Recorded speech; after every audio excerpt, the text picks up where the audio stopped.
So look at this. ഈ video നമ്മുടെ channel വന്നതാണ് ഒരു മാസം മുമ്പ്. ഇതിൻ്റെ പേര് വിമർശനവും ഫോബിയയും ഇസ്ലാമോഫോബിക് നറേറ്റീവ്സ് എന്നായിരുന്നു. അപ്പോൾ ഞാൻ ഈ വീഡിയോ ഒന്ന് ചെക്ക് ചെയ്യുകയായിരുന്നു. ഈ വീഡിയോ ഇപ്പം ഒരു മാസം കൊണ്ട് 242 കമൻറ്റ്സ് ഇതിൽ വന്നിട്ടുണ്ട്. അപ്പോൾ ഇതിലൊരു ആസ് എക്സ്പെക്റ്റഡ് നമ്മൾ ഇസ്ലാമോഫോബിയെക്കുറിച്ചാണ് പറയുന്നത് തന്നെ ഒരുപാട് ആളുകൾക്ക് അത് ഇഷ്ടപ്പെട്ടിട്ടില്ല. പക്ഷേ ഞങ്ങൾ ശ്രദ്ധിച്ച കുറച്ച് ഒരു തീമുണ്ട്. അത് വളരെ റിപ്പീറ്റഡ് ആയിട്ട് ഈ കമൻറ്റുകളിൽ നമുക്ക് കാണാൻ കഴിയുന്നുണ്ട്. അത് ബേസിക്കലി ഇസ്ലാമും മുസ്ലിമും രണ്ടാണ്. ഞങ്ങൾ വിമർശിക്കുന്നത് ഇസ്ലാമിനെയാണ്, ഞങ്ങൾ മുസ്ലിങ്ങളല്ല വിമർശിക്കുന്നത്, അതുകൊണ്ട് ഇസ്ലാമോഫോബിയ എന്ന് പറയാൻ പറ്റില്ല എന്ന രീതിയിലുള്ള ചില കമൻറ്റുകൾ ആയിരുന്നു. അപ്പോൾ ഈ ഒരു സംഭവം കേട്ടപ്പോൾ ഞാൻ കരുതി ഇത് വളരെ റീസണബിൾ ആയിട്ടുള്ള ഒരു കാര്യമാണല്ലോ, ഞങ്ങൾ ആശയത്തെയാണ് വിമർശിക്കുന്നത് അല്ലാതെ മനുഷ്യരെയല്ല. ബട്ട് ഇതിലൊരു പ്രധാനപ്പെട്ട പ്രശ്നം ഒളിഞ്ഞിരിക്കുന്നത് എവിടെയാണ്? ഈ ഫ്രെയിംവർക്ക് എവിടെ നിന്ന് വരുന്നു എന്ന് ചിന്തിക്കുമ്പോഴാണ് നമുക്ക് ഒരു പ്രശ്നം കാണാൻ പറ്റുന്നത്. ഈ ഫ്രെയിംവർക്ക് വരുന്നത് ന്യൂ എത്തിസ്റ്റ് മൂവ്മെൻറ്റിൽ നിന്നാണ്. യെസ്, നിങ്ങൾക്ക് ന്യൂ എത്തിസ്റ്റ് മൂവ്മെൻറ്റിനെ കുറിച്ച് നിങ്ങൾ മറന്നുപോയോ? Richard Dawkins, Sam Harris, Christopher Hitchens ഇങ്ങനെയുള്ള ആളുകൾ തൊടുത്തുവിട്ട തീവ്ര മതവിമർശന മൂവ്മെൻറ്റിനെയാണ് ഈ ന്യൂ എത്തിസ്റ്റ് മൂവ്മെൻറ്റ് എന്ന് പറയുന്നത്. Now at this point people can ask, എന്താണ് നവനാസ്തികതയുടെ പ്രശ്നം?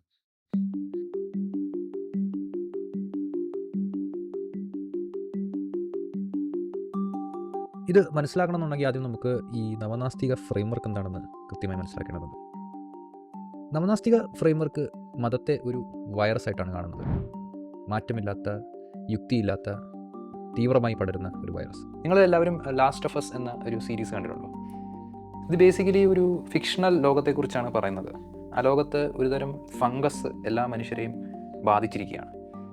ആ ഫംഗസ് ബാധ മൂലം ആളുകൾ സോംബികളായി മാറുകയോ അല്ലെങ്കിൽ മറ്റു മനുഷ്യരെ ആക്രമിക്കുകയും ചെയ്യുന്ന ഒരു രീതിയിലേക്ക് ട്രാൻസ്ഫോർമേഷൻ നടക്കുന്ന ഒരവസ്ഥയാണ്. അപ്പോൾ ഈ സീരീസിൻ്റെ കഥ എന്ന് പറഞ്ഞാൽ ഇതിന് മരുന്ന് കണ്ടുപിടിക്കണം, ഇത് ഇങ്ങനെ ഉള്ള മനുഷ്യരെ ഇതിൽ നിന്ന് മുക്തരാക്കാനും ഇതിനൊരു ആൻറ്റിഡോട്ട് കണ്ടുപിടിക്കാനുമുള്ള ഒരു മിഷൻ ആയിട്ടാണ് ഈ ഒരു സീരീസിൻ്റെ ഒരു പ്ലോട്ട് എന്ന് പറയുന്നത്. നവനാസ്തികരും ഈ ഒരു വിശ്വാസത്തെ ഇങ്ങനെയാണ് കാണുന്നത്. അതായത് ഈ മതവിശ്വാസങ്ങൾ ഒരു ഗ്രന്ഥം വായിക്കുമ്പോൾ തന്നെ ഇതിൽ നിന്നും കുറേ ഫംഗസുകളും വൈറസുകളും ഇങ്ങനെ മനുഷ്യരുടെ ഉള്ളിലേക്ക് പോകുന്നു. കുറേ സ്ത്രീവിരുദ്ധത, കുറേ ഹോമോഫോബിയ, ട്രാൻസ്ഫോബിയ, ജനാധിപത്യ വിരുദ്ധത, ആളുകളെ കൊല്ലുക എന്നുള്ള സംഭവങ്ങളൊക്കെ ഇങ്ങനെ ആളുകളുടെ ഉള്ളിലേക്ക് ഇങ്ങനെ വൈറസിനെ പോലെ പോകുന്നു. എന്നിട്ട് അവർ ഒരു സോംബികളായി മാറുന്നു.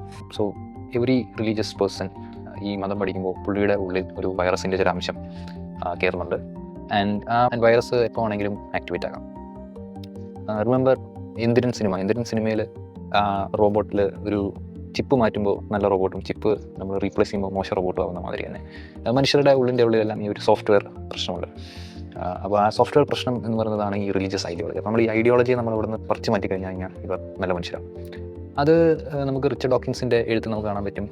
ഇതെല്ലാം തന്നെ ഒരു മൈൻഡ് വൈറസ് ആണെന്ന്.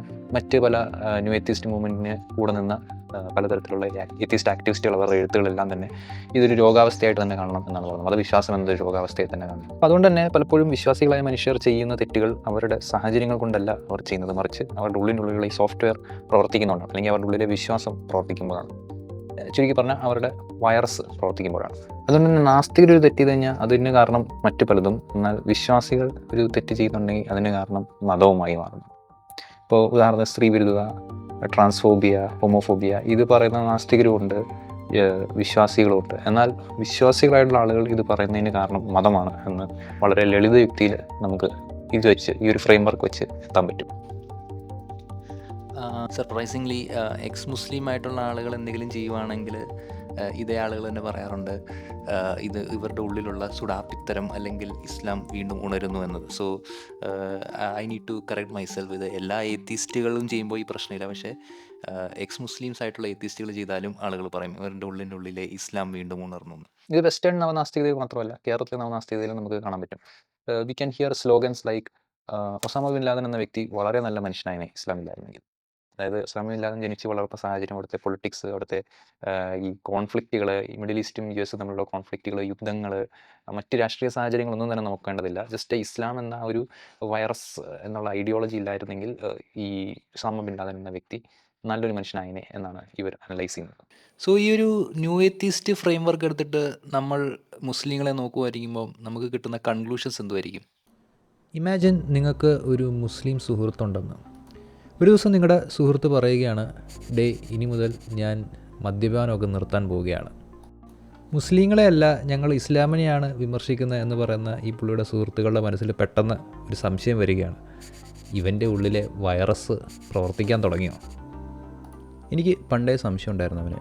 കാരണം അവൻ പണ്ടും പറഞ്ഞിട്ടുണ്ട് അവന് മമ്മൂട്ടിയാണ് കൂടുതൽ ഇഷ്ടം. അവൻ്റെ മതം പഠിപ്പിക്കുന്നുണ്ടല്ലോ, ബഹുദൈവ ആരാധികളെ വെറുക്കണമെന്നും സ്വന്തം ദീനിലുള്ള ആളുകളെ മാത്രമേ സ്നേഹിക്കാൻ പാടുള്ളൂ. ഇതിനുശേഷം ഈ സുഹൃത്തുക്കൾ ഈ മുസ്ലിം സുഹൃത്തിനോട് പെരുമാറുന്നത് എങ്ങനെയായിരിക്കും? നിരന്തരം സംശയത്തോടു കൂടിയായിരിക്കും. ഇവനിനി യഥാർത്ഥ ഇസ്ലാമായ തീവ്രവാദത്തിലേക്ക് പോകുമോ? യഥാർത്ഥ ഇസ്ലാമായിട്ടുള്ള സ്ത്രീവിരുദ്ധതയിലേക്ക് പോകും. കാരണം യഥാർത്ഥ ഇസ്ലാം എന്ന് പറഞ്ഞാൽ ഇങ്ങനെയൊക്കെയാണ് എന്നാണല്ലോ നമ്മൾ മനസ്സിലാക്കി വെച്ചിരിക്കുന്നത്. ഇവിടെ എന്താണ് സംഭവിച്ചത്? ഇവിടെ ഈ സുഹൃത്തുക്കൾ ചിലപ്പം നവനാസ്തികർക്കെതിരായിരിക്കും. ഞങ്ങൾ വർഗീയത പറയുന്നില്ലല്ലോ, ഞങ്ങൾ മുസ്ലിംക്കെതിരെ വിവേചനം കാണിക്കുന്നില്ലല്ലോ എന്നൊക്കെ സ്വയം കരുതുന്നുണ്ടായിരിക്കും.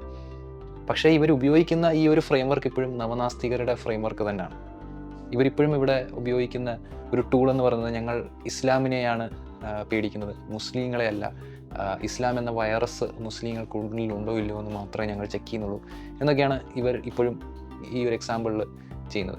ഇതിൻ്റെ ഒരു എൻഡ് റിസൾട്ട് എന്താണെന്ന് വെച്ച് കഴിഞ്ഞാൽ it is affecting the individuality of Muslims. ഒരു മുസ്ലിം വ്യക്തി അവരുടെ ഇൻഡിവിജ്വാലിറ്റി അവിടെ നഷ്ടപ്പെടുകയാണ്. ആ വ്യക്തിക്ക് എപ്പോഴും പ്രൂവ് ചെയ്യേണ്ടി വരികയാണ് ഇവരുടെ അടുത്തില്ല, ഞാനൊരു ഫണ്ടമെൻ്റലിസ്റ്റ് അല്ല, ഞാനൊരു മതമൗലികവാദിയല്ല, എൻ്റെ മതം എന്ന് പറഞ്ഞു കഴിഞ്ഞാൽ ഈ ഒരു ഡേഞ്ചറസ് ഫോം ഓഫ് വിശ്വാസമല്ല, എൻ്റെ ഉള്ളിൽ വൈറസ് ഇല്ല എന്ന് നിരന്തരം പറയുക. ഒന്ന് ചിന്തിച്ച് നോക്കുക, ഒരു നിരന്തരമായിട്ടുള്ള ഇങ്ങനെ ഒരു ടോക്സിക് കൾച്ചറിലായിരിക്കും ഒരു ആവറേജ് മുസ്ലിമിൻ്റെ ഇങ്ങനെ തരത്തിലുള്ള ഇൻട്രാക്ഷൻസ്. കാരണം നിരന്തരം സമൂഹം ഇവരെ നോക്കുന്നത് ഈ ഒരു വൈറസിൻ്റെ കാരിയേഴ്സായിട്ട്. സോ ഞാൻ പറഞ്ഞു വന്നതെന്ന് വെച്ചാൽ ഇറ്റ് ഡസൻറ്റ് മാറ്റർ വെദർ നിങ്ങൾ പേഴ്സണലി നവനാസ്തികതയ്ക്കെതിരാണോ ഇല്ലയോ എന്ന്. നിങ്ങൾ മതവിമർശനത്തിന് വേണ്ടി ഉപയോഗിക്കുന്ന ടൂള് ഈ ഞങ്ങൾ ഇസ്ലാം എന്ന ആശയത്തെയാണ് വിമർശിക്കുന്നത്, മുസ്ലിം എന്ന മനുഷ്യരെ അല്ല എന്നൊരു ചിന്ത നിങ്ങൾ പറയുമ്പോൾ തന്നെ അവിടെ ഈ മുസ്ലിങ്ങൾക്ക് അവരുടെ ഇൻഡിവിജ്വാലിറ്റി നഷ്ടപ്പെടുകയാണ്. ഇതിൻ്റെ പ്രധാന കാരണം ഇസ്ലാമിനെ ഡിഫൈൻ ചെയ്തേക്കുന്നത് തന്നെ ഇങ്ങനെ ഒരു ഐഡിയോളജിക്കൽ വൈറസ് ആയിട്ടാണ്. ഈ ഫ്രെയിംവർക്കിൽ ഇങ്ങനെ ഇതിനെ നിർവചിക്കാൻ പറ്റത്തുള്ളൂ. ഇങ്ങനെ നിർവചിക്കുന്നത് കൊണ്ട് തന്നെ ഈ മുസ്ലിങ്ങളിലെല്ലാം കൂടിയും കുറഞ്ഞുമായിട്ടുള്ള ഒരു പൊട്ടൻഷ്യൽ വൈറസ് ആയിട്ട് തന്നെ ഇതിനെ കാണാൻ പറ്റത്തുള്ളൂ. അതായത് ഇത് ഈ ഫ്രെയിംവർക്ക് ഉപയോഗിക്കുന്ന ആളുകൾ ഇൻഹറൻലി റേസിസ്റ്റ് ആകണം എന്ന് നിർബന്ധമില്ല. ഞാൻ ഒരിക്കലും പറഞ്ഞില്ല ഈ ഫ്രെയിംവർക്ക് ഉപയോഗിക്കുന്ന എല്ലാ മനുഷ്യരും റേസിസ്റ്റ് ആണ്. പക്ഷേ ഈ ഫ്രെയിംവർക്കിൻ്റെ റിസൾട്ട് എന്ന് പറയുന്നത് റേസിസം ഇംപ്ലിമെൻറ്റ് ചെയ്യുമ്പോൾ എന്തൊക്കെ തരത്തിലുള്ള തിക്താനുഭവങ്ങൾ മനുഷ്യർക്ക് നേരിടേണ്ടി വരുന്നുണ്ട്, അതേ അനുഭവങ്ങൾ തന്നെയാണ് ഈ ഫ്രെയിംവർക്കിലൂടെ മുസ്ലിങ്ങളെ അനലൈസ് ചെയ്യുമ്പോൾ അവർ നേരിടുന്നത്. സോ ഇറ്റ് ഡസൻറ്റ് മാറ്റർ നിങ്ങൾ ഇൻഹറൻലി റേസിസ്റ്റ് ആണോ ഇല്ലയോ എന്നത് ഇവിടെ മാറ്റർ ഇല്ല, നിങ്ങൾ ഉപയോഗിക്കുന്ന ഫ്രെയിംവർക്കിൽ റേസിസം ഉണ്ട്. അപ്പോൾ ഇങ്ങനെ ഒരു ഫ്രെയിംവർക്ക് ഉപയോഗിക്കുന്നതുകൊണ്ടാണ് പല മുസ്ലിങ്ങൾക്കും നിരന്തരം സർവൈലൻസിലൂടെ കടന്നു പോകേണ്ടി വരുന്നത്. For example, let's take example of Shahrukh Khan. He is very famous. അയാൾ വളരെയധികം സിനിമകൾ ചെയ്തിട്ടുണ്ട്, കോടീശ്വരനാണ്. ബട്ട് സ്റ്റിൽ പുള്ളിക്ക് അവിടെ പോയിട്ട് പാൻ്റ് അഴിച്ച് നടക്കുന്നതിന് നിൽക്കേണ്ടി വരികയാണ്. Why? Because state system, institutions ഇവയെല്ലാം തന്നെ ഈ ഒരു ഫ്രെയിംവർക്കിലൂടെ ഷാറുഖ് ഖാനെ കാണുകയാണ്, അവൻ്റെ ഉള്ളിൽ യഥാർത്ഥ വൈറസ് ഉണ്ടോ ഇല്ലോ എന്ന്.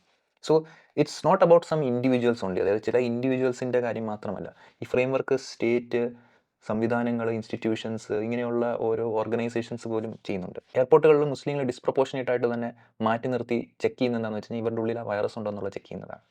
So it's not just some individual problem, it's actually a systemic problem. കാരണം സിസ്റ്റം പോലും ഈ ഒരു ഫ്രെയിംവർക്കിലൂടെയാണ് മുസ്ലിങ്ങളെ അനലൈസ് ചെയ്യുന്നത്, ഇവൻ്റെ ഉള്ളിൽ ആ വൈറസ് ഉണ്ടോ ഇല്ലയോ എന്ന്. And the policy makers would openly say that ഞങ്ങൾ എല്ലാ മുസ്ലിങ്ങൾക്കും എതിരല്ല, ഞങ്ങൾ മുസ്ലിങ്ങൾക്കല്ല എതിരെ, ഞങ്ങൾ തീവ്രവാദത്തിനാണ് എതിരെ, ഞങ്ങൾ ഐഡിയോളജിക്കാണ്, ഞങ്ങൾ എക്സ്ട്രീമിസ്റ്റ് ഐഡിയോളജികൾക്കാണ് എതിരെ എന്നൊക്കെ അവർ വേണമെങ്കിൽ പറയും. ബട്ട് ഇതിൻ്റെ എൻ്റെ റിസൾട്ട് എന്ന് വെച്ചാൽ ഒരു മതത്തിൽപ്പെട്ട ആളുകൾക്ക് നിരന്തരമായിട്ട് ഇത്തരം എക്സ്ക്ലൂഷൻസ്, ഇത്തരം ബുദ്ധിമുട്ടുകൾ നേരിടേണ്ടി വരും. അപ്പോൾ ഇങ്ങനെ ഒരു സൊസൈറ്റിയിൽ ജീവിക്കുന്ന മുസ്ലിമിന് നിരന്തരം അവരുടെ മതത്തെ തള്ളിപ്പറയാനുള്ളൊരു പ്രഷർ വരുന്നത്. എൻ്റെ കൾച്ചർ, എൻ്റെ മത ഐഡൻറ്റിറ്റി, എൻ്റെ റിലീജിയസ് പ്രാക്ടീസസ് എല്ലാം ഞാൻ തള്ളിപ്പറയണം, എങ്കിൽ മാത്രമേ ഞാൻ സ്വീകാര്യനാവുകയുള്ളൂ എന്നൊരു പ്രഷറും കൂടെ ഇത് കൊടുക്കുന്നുണ്ട്. ഡു യു തിങ്ക് ഇതൊരു neutral way of dealing religious issues ആണെന്ന്? നോ. ഇത് ഒരു കൂട്ടം മനുഷ്യരെ നിരന്തരമായി നിരീക്ഷണത്തിൻ്റെ ഉള്ളിലേക്ക് തള്ളിവിടാനുള്ള ഒരു ന്യായമുണ്ടാക്കുന്ന ഫ്രെയിംവർക്ക് മാത്രമാണ്. ഇത് യുക്തിയല്ല. ഇത് ഒരു തരത്തിലുള്ള വംശീയതയും xenophobia-യും റേസിസവും ന്യായീകരിക്കാനുള്ള ഫ്രെയിംവർക്കാണ്. നവോത്ഥാനം നടത്തുന്നു എന്നതിൻ്റെ പേരിൽ നടത്തിക്കൂട്ടുന്ന പ്ലെയിൻ ഇസ്ലാമോഫോബിയാണ്.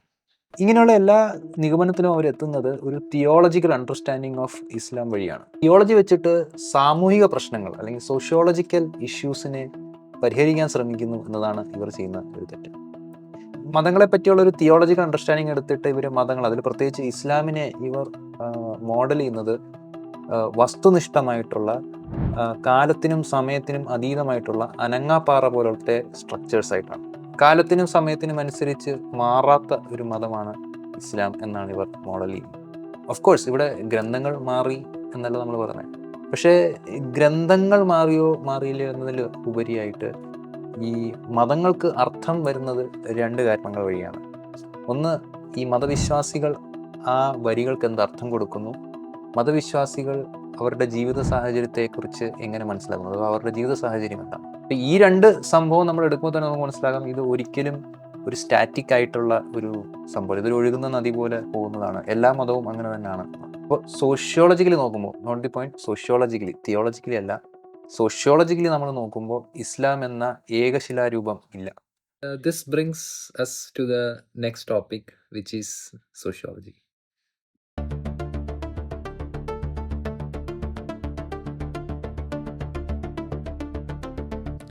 സോഷ്യോളജി എന്നാൽ സമൂഹത്തെ പറ്റിയുള്ള ഒരു ശാസ്ത്രീയമായ പഠനമാണ്.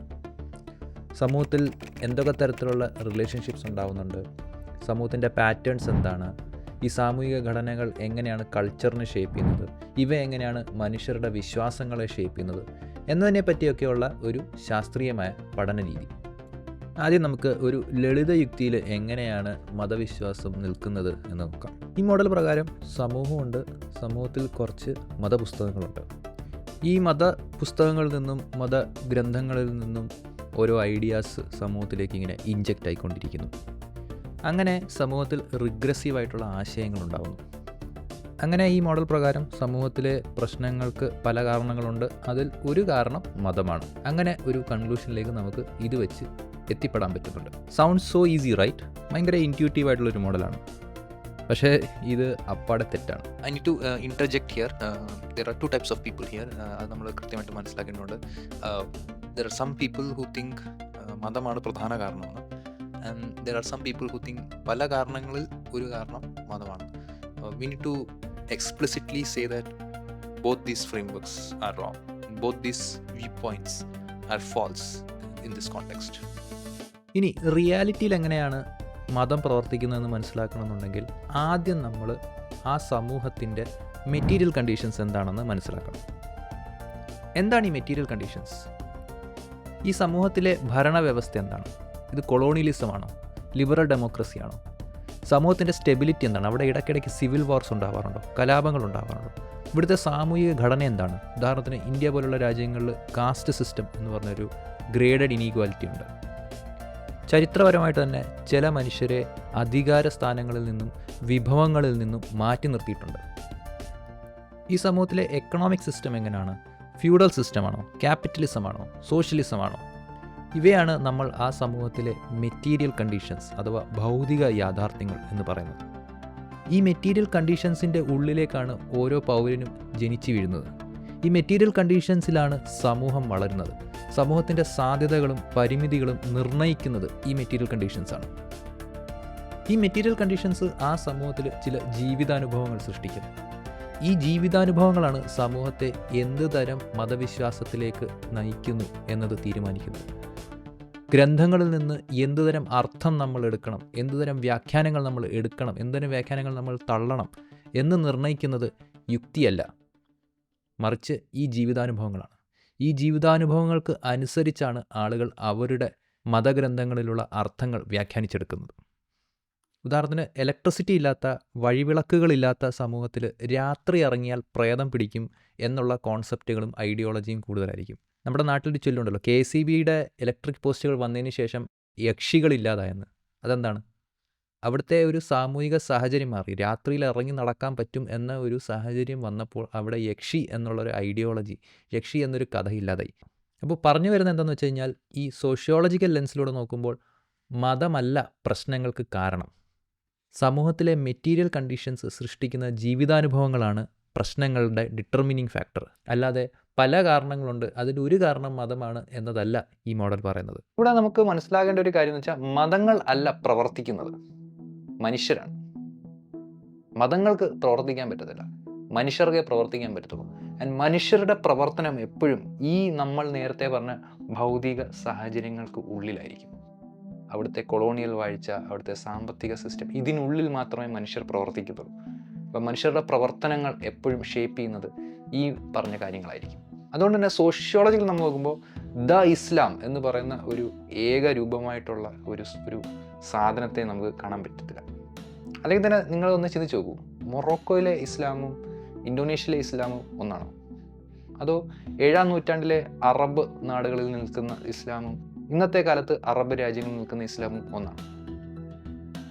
ഗ്രന്ഥങ്ങൾ മാറിയിട്ടില്ലല്ലോ, ഗ്രന്ഥങ്ങൾ അത് തന്നെയാണ്. പക്ഷെ എന്തുകൊണ്ടാണ് നമുക്ക് ഈ വ്യത്യാസങ്ങൾ കാണാൻ പറ്റുന്നത്? അത് നമ്മൾ നേരത്തെ പറഞ്ഞ ഈ മെറ്റീരിയൽ കണ്ടീഷൻസ് മാറുന്നു എന്നതാണ്. ഈ മതങ്ങളെയും സമൂഹങ്ങളെയും പറ്റിയുള്ള ഈ സോഷ്യോളജിക്കൽ അണ്ടർസ്റ്റാൻഡിങ്ങിലാണ് ഈ നവനാസ്തിക മൂവ്മെൻറ്റ് ഫെയിലിയർ ആവുന്നത്. ഈ ഒരു സോഷ്യോളജിക്കൽ അണ്ടർസ്റ്റാൻഡിങ് ഓഫ് മതം ഇവർക്ക് മനസ്സിലാവുന്നില്ല. ഒരു യഥാർത്ഥ മതമുണ്ടെന്നും ആ യഥാർത്ഥ മതത്തിന് അതിൻ്റെതായ ഒരു സത്തയുണ്ടെന്നും ആ യഥാർത്ഥ മതത്തിൻ്റെ സത്തയിൽ തീവ്രവാദമൊക്കെ ഒളിഞ്ഞിരിക്കുകയാണ് എന്ന ഒരു വളരെ LKG കുട്ടികളുടെ ഒരു റീസണിങ്ങിലാണ് ഇവർ എത്തിച്ചേരുന്നത്. അതുകൊണ്ടാണ് യഥാർത്ഥ മതം എന്ന് പറഞ്ഞാൽ ഇസ്ലാമാണ്, യഥാർത്ഥ ഇസ്ലാം എന്ന് പറഞ്ഞു കഴിഞ്ഞാൽ ഇങ്ങനെയാണ്, യഥാർത്ഥ ഇസ്ലാം എന്ന് പറഞ്ഞാൽ അങ്ങനെയാണ്, നീ ഈ ഗ്രന്ഥങ്ങളത്തെ എങ്ങനെയാണ് മനസ്സിലാക്കുന്നത്? അങ്ങനെയാണെങ്കിൽ നീ യഥാർത്ഥ ഇസ്ലാം അല്ല നീ പറഞ്ഞു, നീ വേറെ ഏതോ ഇസ്ലാമാണ് പറഞ്ഞത്. കാരണം യഥാർത്ഥ ഇസ്ലാം എന്ന് പറഞ്ഞാൽ എന്താണ്? ISISന്റെ കയ്യിലുള്ള ഇസ്ലാമാണ് യഥാർത്ഥ ഇസ്ലാം. എന്തുകൊണ്ട് നവനാസ്തികർ ഇത്ര വളരെ ലളിതയുക്തിയും വളരെ സിംപ്ലിസ്റ്റിക് ആയിട്ട് ഈ കാര്യങ്ങളെ കാണുന്നു എന്നതിന് സൈക്കോളജിസ്റ്റുകളുടെ ഒരു ഉത്തരവുണ്ട്. അത് മനുഷ്യരെല്ലാവരും ചെയ്യുന്ന നിരന്തരം ചെയ്യുന്ന ഒരു ഫാലസിയാണ്. അതിൻ്റെ പേരാണ് ഫണ്ടമെൻ്റൽ അട്രിബ്യൂഷൻ എറർ. അതായത് നമ്മൾ മനുഷ്യർക്ക് എല്ലാവർക്കും ഒരു ടെൻഡൻസി ഉണ്ട്. ഒരു മനുഷ്യൻ അല്ലെങ്കിൽ ഒരു സമൂഹം ഒരു കാര്യം ചെയ്യുമ്പോൾ അതിന് അവിടുത്തെ എക്സ്റ്റേണൽ കോസുകളോ അല്ലെങ്കിൽ ബാഹ്യമായ ശക്തികളുടെ കാരണങ്ങൾ നമ്മൾ മാറ്റിവെക്കുകയും അത് അവരുടെ സൈക്കോളജിയാണ്, അവരുടെ വിശ്വാസം, അവരുടെ ഐഡിയോളജി കാരണമാണ് അവരങ്ങനെ ചെയ്യുന്നത് എന്ന് കണ്ടെത്താനുള്ള ഒരു ശ്രമം. ഇത് മനസ്സിലാക്കാൻ നമുക്ക് ഒരു ഉദാഹരണം എടുക്കാം. നിങ്ങളുടെ ഓഫീസിലേക്ക് ഒരാൾ ലേറ്റായിട്ട് വന്നു എന്ന് കരുതുക. മറ്റുള്ളവർ കരുതുന്നത് ഇവൻ മടിയനായതുകൊണ്ടാണ് ലേറ്റായി എന്നതാണ്. പക്ഷേ വാസ്തവത്തിൽ ഇവൻ ലേറ്റ് ആവാനുള്ള കാരണം ചിലപ്പോൾ ട്രാഫിക് കാരണമായിരിക്കും. ഇവിടെ മറ്റുള്ളവർ ചെയ്ത തെറ്റെന്താണ്?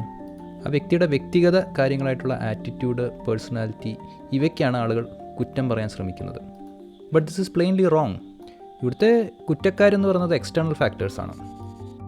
ഇതേപോലെ തന്നെ ഒരു മതവിശ്വാസിയുടെ ആക്ഷനുകളെ അയാളുടെ ഐഡിയോളജി മാത്രം എടുത്ത് എക്സ്റ്റേണൽ ഫാക്ടേഴ്സ് മറന്നുകൊണ്ട് നമ്മൾ അനാലിസിസ് നടത്തുമ്പോഴും നമ്മൾ കമ്മിറ്റ് ചെയ്യുന്നത് ഇതേ ബയസ് തന്നെയാണ്.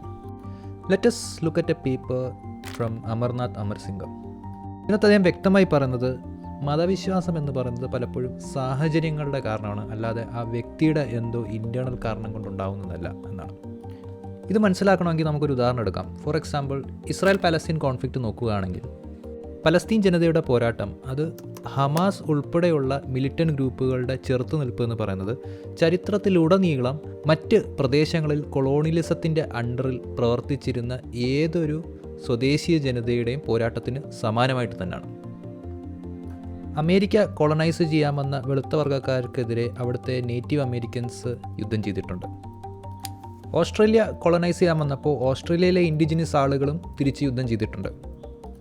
ന്യൂസിലൻഡിലെ ഇൻഡിജിനസ് ആയിട്ടുള്ള മവോരികളും അവിടുത്തെ കൊളോണിയൽ ഗവൺമെൻറ്റിനെതിരെ യുദ്ധം ചെയ്തിട്ടുണ്ട്. ഒരു കൊളോണിയൽ ഭരണത്തിനുള്ളിൽ വരുമ്പോൾ, സ്വന്തം ഭൂമി നഷ്ടപ്പെടുമ്പോൾ, ഒരു മിലിറ്ററി ഒക്കുപ്പേഷനിൽ ജീവിക്കേണ്ടി വരുമ്പോൾ, ഒരു അപ്പാർത്തീഡായിട്ടുള്ള എക്സ്പീരിയൻസിൽ ജീവിക്കേണ്ടി വരുമ്പോൾ സ്വാഭാവികമായും അവിടെ ഉരുത്തിരിഞ്ഞു വരുന്ന കോൺഫ്ലിക്റ്റുകളും പ്രതിരോധ മൂവ്മെൻറ്റുകളുമാണിതൊക്കെ. നമ്മളെല്ലാവരും അവതാർ സിനിമ കണ്ടിട്ടുണ്ട്. അവതാറിൻ്റെ ഇതിവൃത്തം എന്താണ്? ഒരു നേറ്റീവ് സ്ഥലത്തേക്ക് വിദേശത്തു നിന്നൊരു ശക്തികൾ വന്നിട്ട് ഞങ്ങളുടെയാണ് എന്ന് പറഞ്ഞുകൊണ്ട് ഭൂമി തട്ടിപ്പറിക്കുകയും അവിടെയുള്ള ആളുകളെ അവിടുന്ന് പറിച്ചു നടുകയും ചെയ്യുന്നുണ്ട്. ആ ഭൂമി നഷ്ടപ്പെട്ട ആളുകൾ തിരിച്ചടിക്കുന്നുണ്ട്.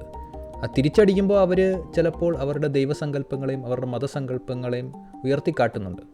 പക്ഷേ ഈ കോൺഫ്ലിക്റ്റിന് കാരണം അവരുടെ ദൈവസങ്കല്പമോ മതസങ്കല്പമോ അല്ല. അവരുടെ കോൺഫ്ലിക്റ്റിന് കാരണം എന്ന് പറയുന്നത് ആ കൊളോണിയൽ റെജീമാണ്. ഇതേ പ്രശ്നങ്ങൾ തന്നെയാണ് ഇസ്രായേൽ പാലസ്തീൻ വിഷയത്തിലുമുള്ളത്. കഴിഞ്ഞ 100 കൊല്ലമായിട്ട് പലസ്തീൻ ജനത അവരുടെ ഭൂമി നഷ്ടപ്പെടുന്നു, അവർ മിലിറ്ററി ഒക്കുപ്പേഷനിലാണ്, അവരെ നിരന്തരം അവരുടെ വീടുകളിൽ നിന്ന് അടിച്ചോടിക്കുന്നു, അവർക്ക് നേരെ നിരന്തരം കാർപ്പറ്റ് ബോംബിംഗ് നടക്കുന്നു. അപ്പോൾ ഇങ്ങനെയുള്ള ഒരു മെറ്റീരിയൽ സാഹചര്യത്തിൽ ജീവിക്കുന്ന ജനത ഫൈറ്റ് ചെയ്യും. അപ്പോൾ ഈ ഫൈറ്റ് ചെയ്യുമ്പോൾ ഈ ജനതയ്ക്ക് എന്തെങ്കിലും തരത്തിലുള്ള ഒരു മോട്ടിവേഷൻ വേണം, എന്തെങ്കിലും തരത്തിലുള്ള ഒരു ഐഡിയോളജി വേണം. അപ്പോൾ അവിടെ റിലീജിയൻ അഥവാ മതം എന്നത് പ്രവർത്തിക്കുന്നത് ഇങ്ങനെയുള്ളൊരു സിറ്റുവേഷനിൽ ഒരു ഐഡിയോളജിക്കൽ സപ്പോർട്ടായിട്ടാണ്. ഒരിക്കലും ഈ കോൺഫ്ലിക്റ്റിന് കാരണം അല്ല അവിടെ മതമായിട്ട് പ്രവർത്തിക്കുന്നത്. ഈ കോൺഫ്ലിക്റ്റിന് കാരണം അവിടുത്തെ കൊളോണിയൽ റെജീമാണ്. അപ്പോൾ പലസ്തീൻ ജനതയുടെ ഭാഗത്തു നിന്ന് വരുന്ന വയലൻസിനെ പറ്റിയുള്ള എല്ലാ ക്ലെയിമും മതമാണ് കാരണവും, അതുകൊണ്ട് മതമാണ് ഇവിടുത്തെ പ്രധാന വിഷയം, മതം ഇല്ലായിരുന്നെങ്കിൽ ഇവിടെ എല്ലാവരും സമാധാനത്തോടെ ജീവിക്കുമായിരുന്നേനെ എന്ന ലളിതയുക്തിയിലാണ് ഈ നവനാസ്തിക ഫ്രെയിംവർക്ക് എത്തിച്ചേരുന്നത്. അപ്പോൾ നമുക്ക് ഫണ്ടമെൻ്റൽ അട്രിബ്യൂഷൻ എറർ എന്താണെന്ന് നമുക്ക് മനസ്സിലായി. എന്നാൽ ഈ ഒരു എറർ മാത്രമല്ല നവനാസ്തികരും മനുഷ്യരും ചെയ്യുന്നത്. ഇതുപോലെ തന്നെയുള്ളൊരു വേറൊരു സോഷ്യോളജിക്കൽ ബ്ലണ്ടർ നവനാസ്തികർ ചെയ്യാറുണ്ട്. അതിൻ്റെ പേരാണ് ultimate attribution error. Ultimate attribution error പ്രകാരം നിങ്ങൾക്ക് ഇഷ്ടമില്ലാത്ത ഗോത്രത്തിലെ ഒരാൾ ഒരു കാര്യം ചെയ്യുന്നുണ്ടെങ്കിൽ അത് ആ ഗോത്രത്തിൻ്റെ ഐഡിയോളജി കാരണമായിരിക്കും. എന്നാൽ നിങ്ങളുടെ സ്വന്തം ഗോത്രത്തിലുള്ള വ്യക്തി അത് ചെയ്യുന്നുണ്ടെങ്കിൽ അതിന് വേറെ കാരണങ്ങളായിരിക്കും നിങ്ങൾ കണ്ടെത്തുന്നത്. ഉദാഹരണത്തിന് ഒരു മതവിശ്വാസി ട്രാൻസ്ഫോബിയ പറയുന്നുണ്ടെങ്കിൽ അതിന് കാരണം ഇസ്ലാം എന്ന മതമാണ്. റിഗ്രസീവായിട്ടുള്ള ആശയങ്ങൾ ചെറുപ്പം തൊട്ടേ കേട്ട് വളർന്ന് അയാളുടെ മനസ്സ് ഈ വൈറസ് ബാധിച്ചതുകൊണ്ടാണ് അയാൾ ട്രാൻസ്ഫോബിയ പറയുന്നത്. പക്ഷേ ഒരു നാസ്തികൻ ട്രാൻസ്ഫോബിയ പറയുന്നെങ്കിൽ അത് അയാൾക്ക് ഒരു പേഴ്സണൽ എക്സ്പീരിയൻസ് ഉണ്ടായിട്ടുണ്ട്, അയാളുടെ ജീവിതത്തിൽ അങ്ങനെയുള്ള പല അനുഭവങ്ങൾ അയാൾക്ക് ഉണ്ടായിട്ടുണ്ട്, അതുകൊണ്ടായിരിക്കാം എന്ന് ആളുകൾ നിഗമനത്തിലേക്ക് എത്തുന്നു. ഇതിൻ്റെ തിരിച്ചുകൊണ്ട് നിങ്ങൾക്ക് ഇഷ്ടമില്ലാത്ത ഗ്രൂപ്പിലുള്ള ഒരു വ്യക്തി നല്ല കാര്യം ചെയ്തു കഴിഞ്ഞാൽ അത് അവരുടെ ഐഡിയോളജി കാരണമല്ല എന്നും പറയും. ഉദാഹരണത്തിന് ഇസ്ലാമിക ഗോൾഡൻ ഏജ് എന്ന് പറയുന്ന ഒരു കാലഘട്ടം ഇസ്ലാമിക ചരിത്രത്തിലുണ്ട്, അതിന് കാരണം ഇസ്ലാം അല്ല എന്ന് പറയും. എന്നാൽ ഇസ്ലാമിക ചരിത്രത്തിൽ നടന്നിട്ടുള്ള എല്ലാ യുദ്ധങ്ങൾക്കും കാരണം ഇസ്ലാമാണെന്നും പറയും. ശരിക്കും പറഞ്ഞാൽ മുസ്ലിങ്ങൾ നല്ല കാര്യങ്ങൾ ചെയ്യുന്നുണ്ടെങ്കിൽ നവനാസ്തികർ അത് മതത്തിൻ്റെ ഒരു കോൺട്രിബ്യൂഷൻ അല്ല എന്ന് പറയുകയും, എന്നാൽ മുസ്ലിങ്ങൾ എന്തെങ്കിലും മോശം കാര്യങ്ങൾ ചെയ്യുന്നുണ്ടെങ്കിൽ അത് മതത്തിൻ്റെ കോൺട്രിബ്യൂഷൻ ആണ് എന്നും പറയും. ഇതിൻ്റെ ഒരു റിയൽ ലൈഫ് എക്സാമ്പിൾ നമുക്ക് റീസെൻ്റ്ലി കണ്ടായിരുന്നു. സവാദ് എന്ന വ്യക്തിയിൽ നിന്ന് ഒരു മോശമായ അനുഭവം 2 സ്ത്രീകൾക്കുണ്ടായി. അവർ അവരുടെ അനുഭവങ്ങൾ പങ്കുവയ്ക്കാൻ വന്നിരുന്നു. ഏതൊരു വിഷയം പോലെ ഈ വിഷയത്തിലും 2 അഭിപ്രായം പറയുന്ന ആളുകളുണ്ടായിരുന്നു. ഈ വിഷയത്തിൽ സവാദിനെ കുടുക്കിയതാണ്, സവാദ് അത്രക്കാരനല്ല എന്ന് പറഞ്ഞ ആളുകളുടെ മതം നോക്കി അത് ഇസ്ലാമിൻ്റെ കുഴപ്പമാണ് എന്ന് ലേബൽ ചെയ്യാൻ ആളുകൾക്ക് ഒരു മടിയും ഉണ്ടായില്ല. കാരണം നവനാസ്തികരെ സംബന്ധിച്ചിടത്തോളം സ്ത്രീ വിരുദ്ധത പറയുക എന്നത് ഇസ്ലാമിൻ്റെ സത്തയിലുള്ളതാണ്. എന്നാൽ നമുക്ക് റിവേഴ്സ് സിറ്റുവേഷൻ എടുത്തു നോക്കാം. ഒരു ഫേമസ് എക്സ് മുസ്ലിം ആക്ടിവിസ്റ്റാണ് ആരിഫ് ഹുസൈൻ. ഈ വ്യക്തി വളരെ ഓപ്പണായിട്ട് പ്രോ ഹിന്ദുത്വ ഐഡിയോളജി പറയുന്നുണ്ട്, ഇസ്രായേലിൻ്റെ ജനസൈഡിനെ സപ്പോർട്ട് ചെയ്യുന്നുണ്ട്, ജനസൈഡിനെ ഡിനൈ ചെയ്യുന്നുണ്ട്, കിട്ടുന്ന സ്ഥലങ്ങളിലെല്ലാം ഈ ഇസ്ലാമോഫോബിയ നല്ല രീതിയിൽ സ്പ്രെഡും ചെയ്യുന്നുണ്ട്. എന്നാൽ റാഷണലിസ്റ്റ് കമ്മ്യൂണിറ്റി തന്നെയുള്ള ആളുകൾ പറയുന്നത് അദ്ദേഹം ഇങ്ങനെയൊക്കെ പറയാനുള്ള കാരണം അദ്ദേഹത്തിൻ്റെ ജീവിതാനുഭവങ്ങളാണ്, അദ്ദേഹത്തിൻ്റെ ഫാമിലി ലൈഫിൽ ഒരുപാട് പ്രശ്നങ്ങൾ നേരിട്ടിട്ടുണ്ട്, അദ്ദേഹത്തിൻ്റെ ലിവ്ഡ് എക്സ്പീരിയൻസ് അങ്ങനെ ആയിരുന്നു, അദ്ദേഹം ജനിച്ച് വീഴുന്ന സാഹചര്യത്തിൽ അദ്ദേഹം ഒരുപാട് കൊടിയ പീഡനങ്ങൾ നേരിട്ടു, അതുകൊണ്ടാണ് അദ്ദേഹം ഇങ്ങനെയൊക്കെ പറയുന്നത്. അതായത് സെക്യുലർ ആയിട്ടുള്ള അല്ലെങ്കിൽ നാസ്തികരായിട്ടുള്ള ആളുകളുടെ അഭിപ്രായങ്ങൾ എപ്പോഴും കോണ്ടെക്സ്റ്റ് ഡ്രിവണാണ്. സാഹചര്യവും സന്ദർഭവും നോക്കി മാത്രമേ നമ്മൾ അതിനെ മനസ്സിലാക്കാൻ പാടുള്ളൂ. എന്നാൽ മതവിശ്വാസികളുടെ അഭിപ്രായങ്ങൾ എപ്പോഴും ഇസ്ലാം എന്ന സത്തയിൽ നിന്ന് വരുന്നതാണ്. അയാളുടെ പേര് മുസ്ലിമാണോ, അയാൾ വിശ്വാസിയാണെന്ന് പബ്ലിക്ലി പറഞ്ഞിട്ടുണ്ടെങ്കിൽ അയാളുടെ എല്ലാ അഭിപ്രായവും ആ ഇസ്ലാമിക ഗ്രന്ഥത്തിൻ്റെ സത്തയിൽ നിന്ന് മാത്രമേ അയാളുടെ ഒപ്പീനിയൻസ് ഉള്ളൂ. അയാളുടെ അഭിപ്രായങ്ങൾ ഒരിക്കലും സാഹചര്യവുമായിട്ട് ബന്ധമില്ല, സന്ദർഭവുമായിട്ട് ബന്ധമില്ല. എന്താണിത് കാണിക്കുന്നതെന്ന് പറഞ്ഞു കഴിഞ്ഞാൽ ഈ ഒരു മതവിശ്വാസത്തിലുള്ള എല്ലാവരും ഹോമോജീനിയസ് ആണ് എന്ന് ഒരു കരുതൽ ആണ് ഈ നവനാസ്തിക മൂവ്മെൻറ്റിനോട്. മതം എന്നാൽ ശാസ്ത്രം പോലെ ഉള്ള ഒരു ഒബ്ജക്റ്റീവ് സാധനമാണ് എന്ന രീതിയിൽ ഇവർ ഇൻ്റർപ്രറ്റ് ചെയ്യുന്നുണ്ട്. മതം ഒരിക്കലും അങ്ങനെയല്ല എന്നതാണ് വസ്തുത. മതം എന്നത് എപ്പോഴും സാഹചര്യവും സന്ദർഭവും ആ സന്ദർഭത്തിനനുസരിച്ച് ഓരോ വാക്യങ്ങൾക്ക് മനുഷ്യൻ എന്തർത്ഥം നൽകുന്നു എന്ന് പോലിരിക്കും. ഈ ന്യൂവാൻസ്ഡ് ആയിട്ടുള്ളൊരു കാര്യം മതത്തിനുണ്ട് എന്ന കാര്യം മനസ്സിലാക്കുന്നതിൽ നവനാസ്തിക മൂവ്മെൻറ്റ് കംപ്ലീറ്റ്ലി ഫെയിൽ ആവുന്നു.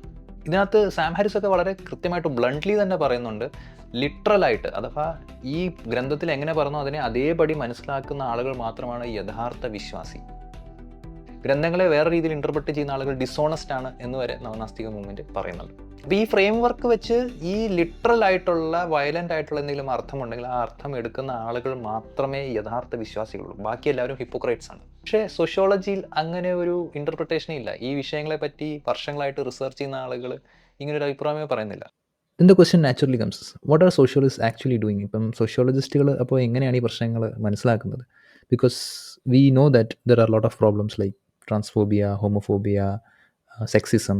അപ്പോൾ ഇങ്ങനെയുള്ള പ്രശ്നങ്ങൾ ഈ മതവിമർശനമല്ലാതെ എങ്ങനെയാണ് ഇവർ മനസ്സിലാക്കുന്നത്?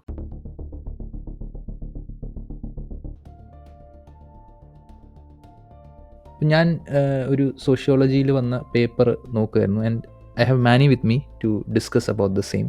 ഇപ്പം നമ്മൾ ഈയിടയ്ക്കായിട്ട് കാണുന്ന മറ്റൊരു സംഭവം എന്ന് വെച്ച് കഴിഞ്ഞാൽ, ഇപ്പം മതവിമർശനം എന്തുകൊണ്ടാണ് നിങ്ങൾ ചെയ്യുന്നത് എന്ന് ചോദിക്കുന്ന സമയത്ത് പല ആൾക്കാരും പറയുന്നതെന്ന് പറഞ്ഞു കഴിഞ്ഞാൽ ഹോമോഫോബിയ, ട്രാൻസ്ഫോബിയ പോലുള്ള സാമൂഹിക പ്രശ്നങ്ങൾ നിലനിൽക്കുന്ന സമയത്ത് നമ്മൾക്ക് മതവിമർശനം ചെയ്യാതെ വേറെ നിർവാഹം ഇല്ലെന്നാണ്. മതവിമർശനമാണ് ഈ പ്രശ്നങ്ങൾ പരിഹരിക്കാനായിട്ട് ഒരു നല്ല പ്രതിരോധ സ്ട്രാറ്റജി എന്ന് പറയുന്ന ഒരു അർത്ഥത്തിലാണ് അവരത് ഈ കാര്യങ്ങൾ സംസാരിക്കുന്നത് എന്നുള്ളതാണ്. ഈ ഒരു മനോഭാവമുള്ള മിക്ക ആൾക്കാരും ഒരു നിരീശ്വരവാദി ബാക്ക്ഗ്രൗണ്ടുകളൊക്കെ അല്ലെങ്കിൽ ഒരു ഈ ന്യൂ ഏത്തീസ്റ്റ് ആ മൂവ്മെന്റിന്റെ ഭാഗമായി ഈ ജീവിതത്തിന്റെ ഏതെങ്കിലും ഒരു ഘട്ടത്തിൽ പോയിട്ടുള്ള ആൾക്കാർക്കായിരിക്കും ഇത്തരത്തിലൊരു മനോഭാവം ഉണ്ടാവുക.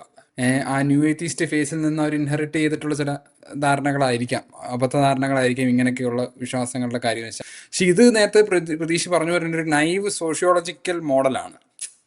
മനസ്സിലായി? യാഥാർത്ഥ്യത്തിൽ ഇങ്ങനെ ആയിരിക്കണമെന്നില്ല ഈ കാര്യങ്ങൾ പ്രവർത്തിക്കുന്നത്. നമുക്ക് ഈ ഒരു ന്യൂ ഏത്തീസ്റ്റ് ബാക്ക്ഗ്രൗണ്ട് ഉള്ളത് കൊണ്ടും നമുക്ക് ഈ ഒരു ഫ്രെയിം വർക്ക് അറിയത്തുള്ളത് കൊണ്ടുമാണ് നമ്മൾ പെട്ടെന്ന് ഇതിലേക്ക് അങ്ങ് ഡിഫോൾട്ട് ചെയ്യുന്നത്. ഞാൻ ഈ ഇടയ്ക്ക് ഒരു പേപ്പർ വായിക്കാനായിട്ട് ഇടയായി. അത് ആ പേപ്പർ എക്സ്പ്ലോർ ചെയ്യുന്നത് ഈ ഫണ്ടമെന്റലിസ്റ്റ് ക്രിസ്ത്യാനിറ്റിയും ഹോമോഫോബിയയും തമ്മിലുള്ള ബന്ധമാണ്. ഇപ്പം അമേരിക്കയുടെ കോണ്ടക്സ്റ്റ് എടുത്ത് നോക്കുകയാണെങ്കിൽ ക്രിസ്ത്യൻ റിലീജിയോസിറ്റി കൂടുന്നതിനനുസരിച്ച് ഹോമോഫോബിയ കൂടുന്നതായിട്ട് ആ ഒരു കോറിലേഷൻ നമുക്ക് കാണാൻ സാധിക്കുന്നുണ്ട്. അപ്പോൾ ഈ കോറിലേഷൻ നമ്മൾ എക്സ്പ്ലെയിൻ ചെയ്യാനായിട്ടാണ് നോക്കുന്നത്. പല ആൾക്കാരും ഈ ഒരു കോറിലേഷൻ നമ്മളുടേതായിട്ടുള്ള ഒരു സാമ്പിൾ സ്പേസിൽ നിന്നുകൊണ്ട് നമ്മൾ ഇടപെടുന്ന ആ സമൂഹത്തിൽ നിന്നുകൊണ്ട് നമ്മൾ ഈ കാര്യം ഒബ്സർവ് ചെയ്ത് നമ്മളുടെ ഒരു തിയറിയിലേക്ക് എത്തുകയാണ് ഇവിടെ പലപ്പോഴും സംഭവിക്കുന്നത് എന്നുള്ളത്. അപ്പോൾ ഇതിനെക്കുറിച്ച് പഠിച്ച് മനസ്സിലാക്കാനായിട്ട് നോക്കുന്ന ഒരു പേപ്പറാണിത്. പക്ഷെ ഇത് നമ്മൾ മനസ്സിലാക്കണം, അമേരിക്കയിൽ ക്രിസ്ത്യാനിറ്റിയെ കുറിച്ച് പഠിക്കുന്ന സാധനമാണ്. അപ്പം ഇത് ഡയറക്റ്റ്ലി കൊണ്ടുവന്ന് നമുക്ക് കേരളത്തിലെ ഇസ്ലാമിനെ കുറിച്ചിട്ടൊക്കെ കൊണ്ട് അപ്ലൈ ചെയ്യാനായിട്ട് പറ്റത്തില്ല. പക്ഷേ ഇതിൽ നമ്മൾ മനസ്സിലാക്കേണ്ടതെന്ന് പറഞ്ഞാൽ ഇവരുടെ അപ്രോച്ച് എങ്ങനെയാണെന്നുള്ളതാണ്. എങ്ങനെയാണ് ഈ ചോദ്യത്തെ ഇവർ സമീപിക്കുന്നത് എന്നുള്ളതാണ് നമ്മൾ മനസ്സിലാക്കേണ്ടത്. മനസ്സിലായ കാര്യം, the point is not to give the answer, പക്ഷെ എങ്ങനെയാണ് ഇവർ ഈ ഉത്തരം എഴുതുന്നത് എന്ന് നമ്മൾ മനസ്സിലാക്കേണ്ടതുണ്ടെന്നുള്ളതാണ്. അപ്പം ഇതിൽ ഇവർ ചോദിക്കുന്ന ചില പ്രധാനപ്പെട്ട ചോദ്യങ്ങളുണ്ട്. അതെനിക്ക് തോന്നുന്നു നമ്മളെല്ലാവരും ചിന്തിക്കേണ്ട ചില ചോദ്യങ്ങളാണെന്ന് എനിക്ക് തോന്നുന്നു. അതായത് ആദ്യം ഇവർ ചോദിക്കുന്ന കാര്യം വെച്ച് കഴിഞ്ഞാൽ, മതവിശ്വാസികൾ വിശ്വസിക്കുന്ന ഈ മതത്തിൽ തെറ്റായി പറയുന്ന ഒരുപാട് കാര്യങ്ങളുണ്ട്. ഇപ്പം നമ്മുടെ ആണെങ്കിലും മതവിശ്വാസികൾ തെറ്റാണെന്ന് വിചാരിക്കുന്ന പല കാര്യങ്ങളുണ്ട്. പക്ഷേ ഇതിനോട് എല്ലാത്തിനോടും ഈ ഹോമോസെക്ഷുവാലിറ്റിയോടോ ട്രാൻസ്ജെൻഡർ വ്യക്തികളോടോ ഉള്ള അതേ സമീപനം അല്ല ഇവർക്കുള്ളത്. ക്രിസ്ത്യാനിറ്റിയിൽ ഡിവോഴ്സ് എന്ന് പറയുന്നത് ഒരു തെറ്റായിട്ടുള്ള കാര്യമായിട്ട് ക്രിസ്ത്യൻ വിശ്വാസികളെല്ലാം അംഗീകരിക്കുന്ന ഒരു കാര്യമാണ്. പക്ഷേ ഈ ഡിവോഴ്സ്ഡ് ആയിട്ടുള്ള മനുഷ്യരോട് ഒരു പ്രജുഡിസോ ഒരു ഹേറ്റ്രഡോ ഒരു വെറുപ്പോ ഇവരെ എല്ലാവരെയും സോഷ്യൽ മീഡിയയിൽ പോയി അറ്റാക്ക് ചെയ്യുകയോ ഇവർക്കെതിരെ സിവിൽ നിയമങ്ങൾ കൊണ്ടുവരണമെന്ന് പറഞ്ഞ് ബഹളം വെക്കുകയോ പ്രൊട്ടസ്റ്റുകൾ നടത്തുകയോ അങ്ങനെയുള്ള പ്രതിഭാസങ്ങളൊന്നും നമ്മൾ കാണുന്നില്ല. ഒരു മോറൽ പാനിക്കോ കടന്ന് കരച്ചിലോ നിലവിളിയോ ഒന്നും നമ്മൾ ഈ വിഷയത്തിൽ കാണുന്നില്ല. ഈ ഡിവോഴ്സ് വളരെ തെറ്റായിട്ടൊരു കാര്യമാണ്. പക്ഷേ എങ്കിലും അത്തരത്തിലൊരു ഫിനോമിനൻ നമ്മൾ ഒബ്സർവ് ചെയ്യുന്നില്ല. എനിക്ക് തോന്നുന്നു നമ്മൾ മനസ്സിലാക്കിയിരിക്കേണ്ട ഒരു കാര്യം തന്നെയാണ്. നമ്മളുടെ സമൂഹത്തിൽ നോക്കിക്കഴിഞ്ഞപ്പം ഒരു ഫോർ എക്സാമ്പിൾ ഇസ്ലാമിൻ്റെ കാര്യത്തിൽ എടുക്കുകയാണെന്നുണ്ടെങ്കിൽ ഇസ്ലാം മതവിശ്വാസികൾ പൊതുവിലെ തെറ്റായിട്ട് അംഗീകരിക്കുന്ന പല കാര്യങ്ങളുണ്ട്. അതായത് പ്രെയർ സ്കിപ്പ് ചെയ്യുക.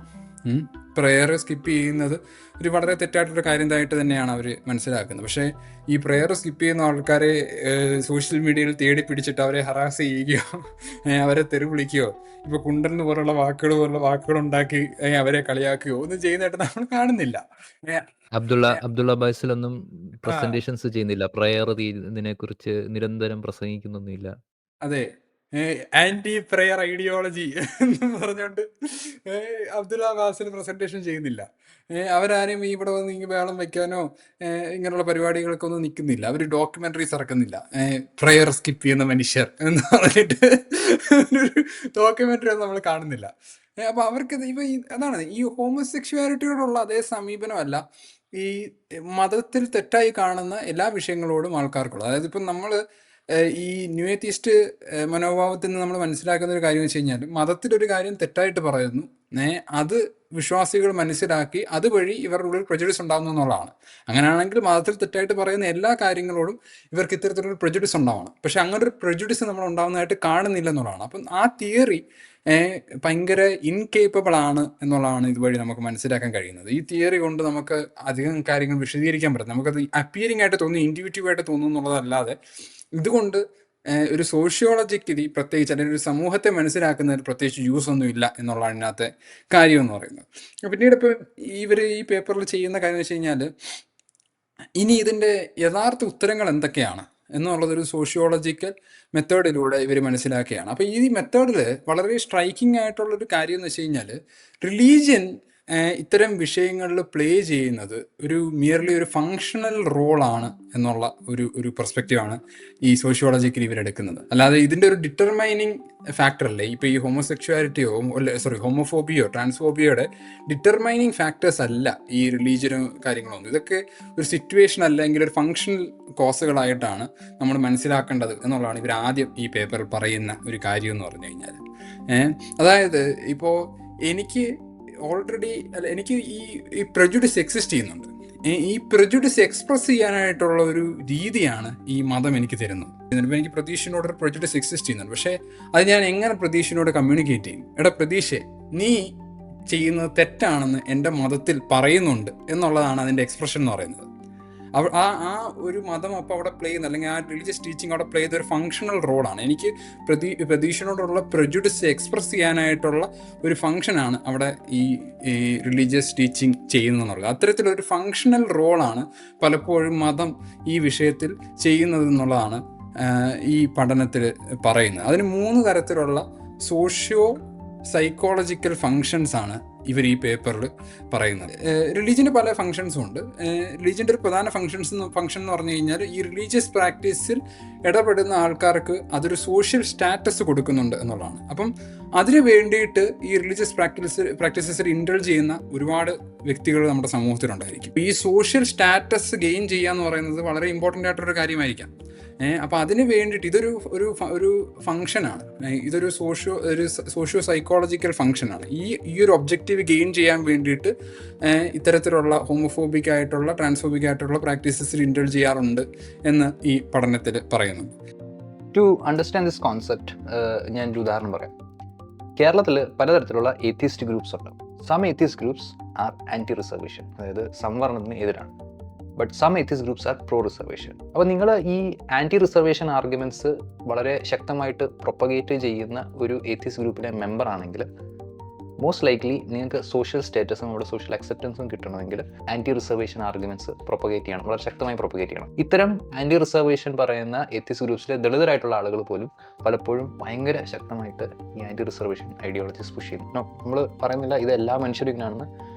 What we are saying is that there is a function. ഇങ്ങനെ ഒരു സോഷ്യൽ ഫംഗ്ഷൻ ഉണ്ട്. ഒരു ഗ്രൂപ്പിൽ മെമ്പർ ആകുമ്പോൾ ഇങ്ങനെയുള്ള ചില സോഷ്യൽ ഫംഗ്ഷൻസ് അവിടെ പ്രവർത്തിക്കുന്നുണ്ട് എന്നാണ് നമ്മൾ പറഞ്ഞത്. We are not saying that every person is like that. അങ്ങനെ നമുക്ക് പറയാൻ പറ്റത്തില്ല. The point to understand here is that ഇവിടെ ഏത്തിസ്റ്റ് ആയതുകൊണ്ടല്ല ഇവർ ആൻറ്റി റിസർവേഷൻ ആർഗ്യുമെൻറ്റ്സ് പറയുന്നത്. അവർ ഓൾറെഡി ആൻറ്റി റിസർവേഷൻ പറയുന്ന ഏത്തിസ്റ്റ് ഗ്രൂപ്പ്സിൽ ആയിപ്പോയി അവരുടെ സഹവാസം. അപ്പം ആ സഹവാസം അങ്ങനെ ആയതുകൊണ്ട് തന്നെ അവിടെ ഒരു സോഷ്യൽ സ്റ്റേറ്റസും സോഷ്യൽ വാലിഡിറ്റിയും ഇങ്ങനെയുള്ള സംഭവങ്ങളും ഒക്കെ കിട്ടണമെന്നുണ്ടെങ്കിൽ ഇത് ഒരു പെർഫോമേറ്റീവ് രീതിയിൽ വളരെ ശക്തമായി പറഞ്ഞേ പറ്റത്തുള്ളൂ. സിമിലർലി ഒരു മതത്തിനകത്ത് തന്നെ പലതരത്തിലുള്ള ഗ്രൂപ്പ്സ് ആണ്. ഈ പലതരത്തിലുള്ള ഗ്രൂപ്പ്സിൻ്റെ സെൻട്രൽ ആർഗ്യുമെൻറ്റ്സ് മറ്റു പലതായിരിക്കും. Different types of central arguments ആയിരിക്കും. അപ്പോൾ നിങ്ങൾ ഓൾറെഡി ഹോമോഫോബിയ ഒരു സെൻട്രൽ ടെനറ്റായിട്ട് പുഷ് ചെയ്യുന്ന ഒരു ഗ്രൂപ്പിൻ്റെ മെമ്പർ ആണെങ്കിൽ അവിടെ നിങ്ങൾക്ക് ഇത്തരം സംഭവങ്ങൾ വളരെ ശക്തമായിട്ട് വിളിച്ച് പറയേണ്ടി വരും. എങ്കിലേ നിങ്ങൾക്ക് അവിടെ ഒരു സോഷ്യൽ അക്സെപ്റ്റൻസ് കിട്ടുകയുള്ളൂ. അപ്പോൾ ഇവിടെ മതമല്ല ഇവരെ കൊണ്ട് ഈ ഹോമോഫോബിയ ട്രാൻസ്ഫോബിയ പറയുന്നത്. ഓൾറെഡി മതത്തിനകത്ത് തന്നെ ഹോമോഫോബിയ പറയുന്ന ഗ്രൂപ്പ്സും പറയാത്ത ഗ്രൂപ്പ്സും ഉണ്ട്. അപ്പോൾ നിങ്ങൾ ഓൾറെഡി ഇത് പറയുന്ന ഗ്രൂപ്പിലെ മെമ്പർ ആണെങ്കിൽ അവിടെ അവരുടെ സോഷ്യൽ വാലിഡേഷൻ കിട്ടണമെന്നുണ്ടെങ്കിൽ നിങ്ങൾക്ക് ഇങ്ങനത്തെ ചില കാര്യങ്ങൾ ചെയ്തേ പറ്റത്തുള്ളൂ. പിന്നെ രണ്ടാമത്തെ കാര്യം എന്ന് വെച്ച് കഴിഞ്ഞാൽ ഈ കൺസോളിഡേഷൻ ഓഫ് വാല്യൂസ് സംഭവിക്കാറുണ്ട് പലപ്പോഴും. അതായത് ഈ നമ്മുടെ ക്രിസ്ത്യാനിറ്റിയുടെ കാര്യത്തിലാണ് US എടുത്തു കഴിഞ്ഞാൽ ഈ ക്രിസ്ത്യാനിറ്റിയുടെ അല്ലെങ്കിൽ ഫണ്ടമെന്റലിസ്റ്റ് ക്രിസ്ത്യാനിറ്റിയുടെ ഒരു ഡിഫൈനിങ് ഫാക്ടറായിട്ട് ഈ ഹോമോഫോബിയ വരുന്നത് വളരെ റീസെൻ്റ്ലി ആണ്. കാരണം ഈ ഹോമോഫോബിയ എന്ന് പറയുന്നത് ഒരു പൊളിറ്റിക്കൽ വിഷയമാവുകയും അമേരിക്കയിൽ വളരെയധികം ചർച്ചാ വിഷയമാവുകയും ചെയ്യുന്നത് വളരെ റീസെൻ്റ്ലി ആണ്. അതിനു മുമ്പ് നിങ്ങൾ ഹോമോസെക്ഷൽസിനെ സപ്പോർട്ട് ചെയ്യുന്നുണ്ടോ ഇല്ലയോ എന്ന് പറയുന്ന ചോദ്യത്തിന് അത്ര വലിയ പ്രസക്തി ഒന്നും, അതൊരു രാഷ്ട്രീയ വിഷയമല്ലായിരുന്നു. അപ്പം ഇതൊരു രാഷ്ട്രീയ വിഷയമായതിനു ശേഷം ഈ ക്രിസ്ത്യൻ കമ്മ്യൂണിറ്റിയിൽ വലിയ വ്യാപകമായിട്ടൊരു ഡിവൈഡ് ഉണ്ടായി. ചില ആൾക്കാർ പറഞ്ഞ് അവരും മനുഷ്യരാണ്, ദൈവത്തിൻ്റെ സൃഷ്ടികളാണെന്നൊക്കെ പറഞ്ഞ് അവരെ അക്സെപ്റ്റ് ചെയ്യണമെന്നൊക്കെ തയ്യാറാകുന്ന ഒരുപാട് ക്രിസ്ത്യാനികളൊക്കെ ഉണ്ടായിരുന്നു. അപ്പം ഇതിനെതിരെ അതങ്ങനൊന്നും പറ്റത്തില്ല, അത് ഒരിക്കലും അംഗീകരിക്കാൻ പറ്റില്ല എന്ന് പറയുന്ന ക്രിസ്ത്യാനികളുണ്ടായിരുന്നു. അപ്പം അത്തരം കമ്മ്യൂണിറ്റീസിലേക്ക് ഈ ഹോമോഫോബിക് മനോഭാവങ്ങളുള്ള ആൾക്കാർ വന്നു ചേരുകയാണ് ചെയ്യുന്നത്. മനസ്സിലായോ? അങ്ങനെ ഈ റിലീജിയോസിറ്റി കൂടിയത് കൊണ്ടായിരിക്കണമെന്നില്ല. ഈ ഹോമോഫോബിക് പ്രെജുഡിസ് ഉള്ള ആൾക്കാർ ഇവർ ഞങ്ങളുടെ ആശയമായിട്ട് അല്ലെങ്കിൽ ഞങ്ങളുടെ മൂല്യങ്ങളുമായിട്ട് എഗ്രി ചെയ്യുന്നുണ്ടെന്ന് മനസ്സിലാക്കി ഈ ഒരു ഫണ്ടമെന്റലിസ്റ്റ് ഈ ഹൈലി റിലീജിയസ് ആയിട്ടുള്ള ഫാക്ഷൻസിലേക്ക് ജോയിൻ ചെയ്യുന്നതുമായിരിക്കാം. അത്തരത്തിലുള്ള കമ്മ്യൂണിറ്റീസിലേക്ക് അവർ വന്നു ചേരുന്നതുമായിരിക്കാം. അപ്പോൾ ഈ കൺസോളിഡേഷൻ ഓഫ് വാല്യൂസ് ഉണ്ടാകുന്നത് വഴിയും ഈ റിലീജിയോസിറ്റി കൂടുന്നതിനനുസരിച്ച് ഈ പ്രജുഡിസ് കൂടുന്നു എന്ന് പറയുന്ന ആ ട്രെൻഡ് നമുക്ക് ഒബ്സർവ് ചെയ്യാൻ സാധിക്കും എന്നുള്ളതാണ്. And you can see this in the atheist groups also. അപ്പം ചില ഏത്തിസ്റ്റ് ഗ്രൂപ്പ്സുകൾ വളരെ അധികം ട്രാൻസ്ഫോബിയ പുഷ് ചെയ്യാറുണ്ട്.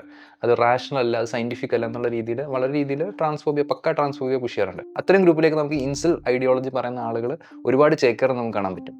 It's not because these people are atheist. ഇവർ ട്രാൻസ്ഫോബിക് ആവുന്നത് ഏത്തിസ്റ്റ് ആയതുകൊണ്ടല്ല, ദേ ആർ ഇൻഹെറൻലി ട്രാൻസ്ഫോബിക്. അവർക്ക് ഓൾറെഡി ട്രാൻസ്ഫോബിയയും ഹോമോഫോബിയയും ഉള്ളത് കൊണ്ട് തന്നെ അവരതിനെ സയൻസ് വെച്ച് ജസ്റ്റിഫൈ ചെയ്യാൻ ശ്രമിക്കും. അപ്പോൾ ഇത് കേട്ടിട്ട് കുറേ ഇൻസൽ ഐഡിയോളജി പറയുന്ന ആളുകൾ അവരുമായിട്ട് ചേക്കേറുന്നതായിരിക്കും. ദാറ്റ് എക്സ്പ്ലെയിൻസ് വൈ ഈ ട്രാൻസ്ഫോബിയ പറയുന്ന ഏത്തിസ്റ്റ് ഗ്രൂപ്പ്സിൽ എന്തുകൊണ്ട് ഒരുപാട് ഇൻസൽ ഐഡിയോളജി പറയുന്ന ആളുകളും ചേക്കേറുന്നുണ്ടെന്ന്. അപ്പോൾ ഇവിടെ നടക്കുന്ന എന്താണ്? കൺസോളിഡേഷൻ ഓഫ് വാല്യൂസ് ആണ്. അതായത് സിമിലർ വാല്യൂസ് ഉള്ള ആളുകൾ കൺസോളിഡേറ്റ് ആവുകയാണ്, ഒരുമിക്കുകയാണ്, ഒരു വലിയൊരു കൂട്ടമായി മാറുകയാണ്. It's not religion or it's not atheism which is unifying them. It's basically the already existing prejudice already exist ചെയ്യുന്നുണ്ട്. അത് എക്സ്പ്രസ് ചെയ്യാനുള്ള ഒരു മാർഗം, എക്സ്പ്രസ് ചെയ്യാനുള്ള ഒരു പ്ലാറ്റ്ഫോമുമായിട്ട് ഈ ഏത്തിസം, യുക്തിവാദം, റിലീജിയൻ ഇങ്ങനെയുള്ള സംഭവങ്ങളായി മാറുകയാണ്. ഇതല്ലാതെ മറ്റൊരു മൂന്നാമതൊരു കാരണം ഇവർ പറയുന്നതെന്ന് പറയുന്നത് ഇൻസെക്യൂരിറ്റിയാണ്. അതായത് സ്വന്തം ആണത്തത്തിൽ, മാസ്കുലിനിറ്റിയിലൊക്കെ പല വ്യക്തികൾക്കും പല ഇൻസെക്യൂരിറ്റീസ് ഉണ്ടായേക്കാം. അപ്പോൾ അതൊരു ഭയങ്കര ഒരു ആണിനെ സംബന്ധിച്ചിടത്തോളം ഭയങ്കര സൈക്കോളജിക്കലി ചാലഞ്ചിങ് ആയിട്ടുള്ള ഒരു അവസ്ഥയിലൂടെ ആ മനുഷ്യനെ കടത്തിവിടുന്ന ഒരു കാര്യം കൂടിയാണ്. അവരുടെ സ്വന്തം മാസ്കുലിനിറ്റിയിൽ അവർക്ക് സംശയം തോന്നുക എന്നൊക്കെ പറയുന്നത്, അത് നമ്മുടെ സമൂഹത്തിലാണെങ്കിൽ അത് മറ്റൊരാളോട് ഷെയർ ചെയ്യാൻ പോലും പറ്റത്തില്ല. കാര്യം അതും ആണത്തത്തിൻ്റെ ഒരു ഇതായിട്ടാണ് കാണുന്നത്.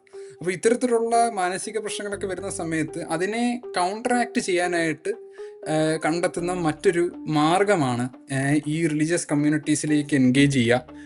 അതുവഴി നിന്നുകൊണ്ട് ഈ ഹോമോഫോബിക് ആയിട്ടുള്ള പ്രജുഡിസുകളിൽ പാർട്ടിസിപ്പേറ്റ് ചെയ്തുകൊണ്ട് അവർ അവരുടെ തന്നെ ആണത്വത്തിന് ഒരു ഉറപ്പ് വരുത്താനായിട്ടൊരു ശ്രമം നടത്തുകയാണ് ചെയ്യുന്നത്. ഇവിടെ ഇവർ റിലീജിയനെ ട്രീറ്റ് ചെയ്തിരിക്കുന്നത് എങ്ങനെയാണ്? റിലീജിയനെ മനസ്സിലാക്കിയിരിക്കുന്നത് എങ്ങനെയാണ്? റിലീജിയൻ എന്തോ കുറച്ച് കാര്യങ്ങൾ അവരുടെ സ്ക്രിപ്റ്റേഴ്സിൽ പറയുന്നു, അത് പഠിച്ച് ആൾക്കാർ ഹോമോഫോബിക് ആയിട്ട് ഇറങ്ങി എന്ന് പറയുന്ന രീതിയിലല്ല. റിലീജിയന് മിയർലി ഒരു ഫങ്ഷണൽ റോൾ മാത്രമേ ഉള്ളൂ. മനസ്സിലായോ? ഈ പ്രജുഡിസും മറ്റു കാര്യങ്ങളും വരുന്നത് മറ്റു റൂട്ടിലൂടെയാണ്, മറ്റു പല സാമൂഹ്യ, സാമ്പത്തിക, സൈക്കോളജിക്കലൊക്കെ ആയിട്ടുള്ള കാര്യങ്ങളിലൂടെയാണ് ഈ പറയുന്ന ഈ പ്രജുഡിസ് എക്സിസ്റ്റ് ചെയ്യുന്നത്. ഈ പ്രജുഡിസിനെ എക്സ്പ്രസ് ചെയ്യാനായിട്ടുള്ള, അല്ലെങ്കിൽ ആ പ്രജുഡിസ് എക്സിക്യൂട്ട് ചെയ്യാനായിട്ടുള്ള ഒരു ഫങ്ഷണൽ റോളായിട്ടാണ് റിലീജിയൻ ഇവിടെ ആക്ട് ചെയ്യുന്നത് എന്നുള്ളതാണ്. പിന്നെ ഈ പേപ്പറിൽ പറയുന്ന മറ്റൊരു കാര്യം എന്ന് പറഞ്ഞു കഴിഞ്ഞാൽ, ഇതിലെല്ലാ ഹൈലി റിലീജിയസ് ആയിട്ടുള്ള ആൾക്കാരും ഹോമോഫോബിക്കും ട്രാൻസ്ഫോബിക്കും ഒന്നുമല്ല എന്ന് പറയുന്നൊരു കാര്യമുണ്ട്. അപ്പോൾ അത് ഇവർ മേക്ക് ചെയ്യുന്ന ഒരു വളരെ ഇമ്പോർട്ടൻ്റ് ആയിട്ടൊരു ഒബ്സർവേഷനാണ്. ചില ഹൈലി റിലീജിയസ് ആയിട്ടുള്ള ആൾക്കാർ പ്രോ ഹോമോസെക്ഷൽസ് ആണ്. ഹോംസെക്ഷൽസിന് അവകാശം വേണം, അവരുടെ അവകാശത്തിന് വേണ്ടി നമ്മൾ ഫൈറ്റ് ചെയ്യണം എന്ന് അഡ്വക്കേറ്റ് ചെയ്യുന്ന വളരെ റിലീജിയസ് ആയിട്ടുള്ള ആൾക്കാരുണ്ട്. മനസ്സിലായി? അപ്പം ഇത് നമ്മുടെ ലളിത യുക്തിയിലൂടെ മനസ്സിലാക്കുന്ന പോലെ അത്ര എളുപ്പമായിട്ടുള്ളൊരു കാര്യമല്ല. കാരണം നമ്മളിപ്പോൾ ഇൻസ്റ്റാഗ്രാമും മറ്റ് പ്ലാറ്റ്ഫോംസൊക്കെ യൂസ് ചെയ്യുകയാണെന്നുണ്ടെങ്കിൽ നമ്മൾ നോക്കുന്ന സമയത്ത് ഈ ഒരു ഹെയ്റ്റ് മാത്രമേ നമ്മൾ കാണുകയുള്ളൂ. ഒരു ഹോമോസെക്ഷൽ വ്യക്തിയുടെ കമൻറ്റ് ബോക്സിൽ വന്ന് തെറി വിളിക്കുന്നു. ആ വിളിക്കുന്ന ആൾക്കാരെല്ലാം മുസ്ലിം നാമധാരികളാണ്, വളരെ റിലീജിയസ് ആയിട്ടുള്ള ആൾക്കാരാണ്, അവർ തൊപ്പി വെച്ചിട്ടുള്ള ആൾക്കാരാണ്. ഇത് മാത്രമേ നമ്മൾ കാണുന്നുള്ളൂ. മനസ്സിലായി? അപ്പോൾ നമ്മളിത് വെച്ചിട്ട് ഈ റിലീജിയോസിറ്റിയും ഇതും തമ്മിൽ ചുമ്മാ ഒരു സ്ട്രേറ്റ് കോറിലേഷൻ ഉണ്ട് എന്ന് നമ്മൾ ചുമ്മാ വിശ്വസിക്കും. പക്ഷേ ഇതിനകത്ത് ഇത്തിരി ന്യൂവാൻസ്ഡ് ആണ് ഈ വിഷയം എന്ന് പറയുന്നത്. ഇതിൽ ഹൈലി റിലീജിയസ് ആയിട്ടുള്ള ഒരുപാട് ആൾക്കാർ ഹോമോസെക്ഷൽസിനോട് പ്രജുഡിസ്ഡ് അല്ലാത്തവരുണ്ട്. അങ്ങനൊരു ഒബ്സർവേഷൻ നമ്മൾ മേക്ക് ചെയ്യുന്നുണ്ട്, ഈ പഠനത്തിൽ അതിനെക്കുറിച്ച് സംസാരിക്കുന്നുണ്ട്. അപ്പം അതെങ്ങനെയാണ് സംഭവിക്കുന്നത്, അതിനെക്കുറിച്ചിട്ടൊക്കെ നമ്മൾ പഠിക്കേണ്ട കാര്യങ്ങളാണ്. പിന്നെ അതേപോലെ തന്നെ ഒരുപാട് ലിബറൽ തിയോളജീസ് ഉണ്ട് എന്നുള്ളതാണ്.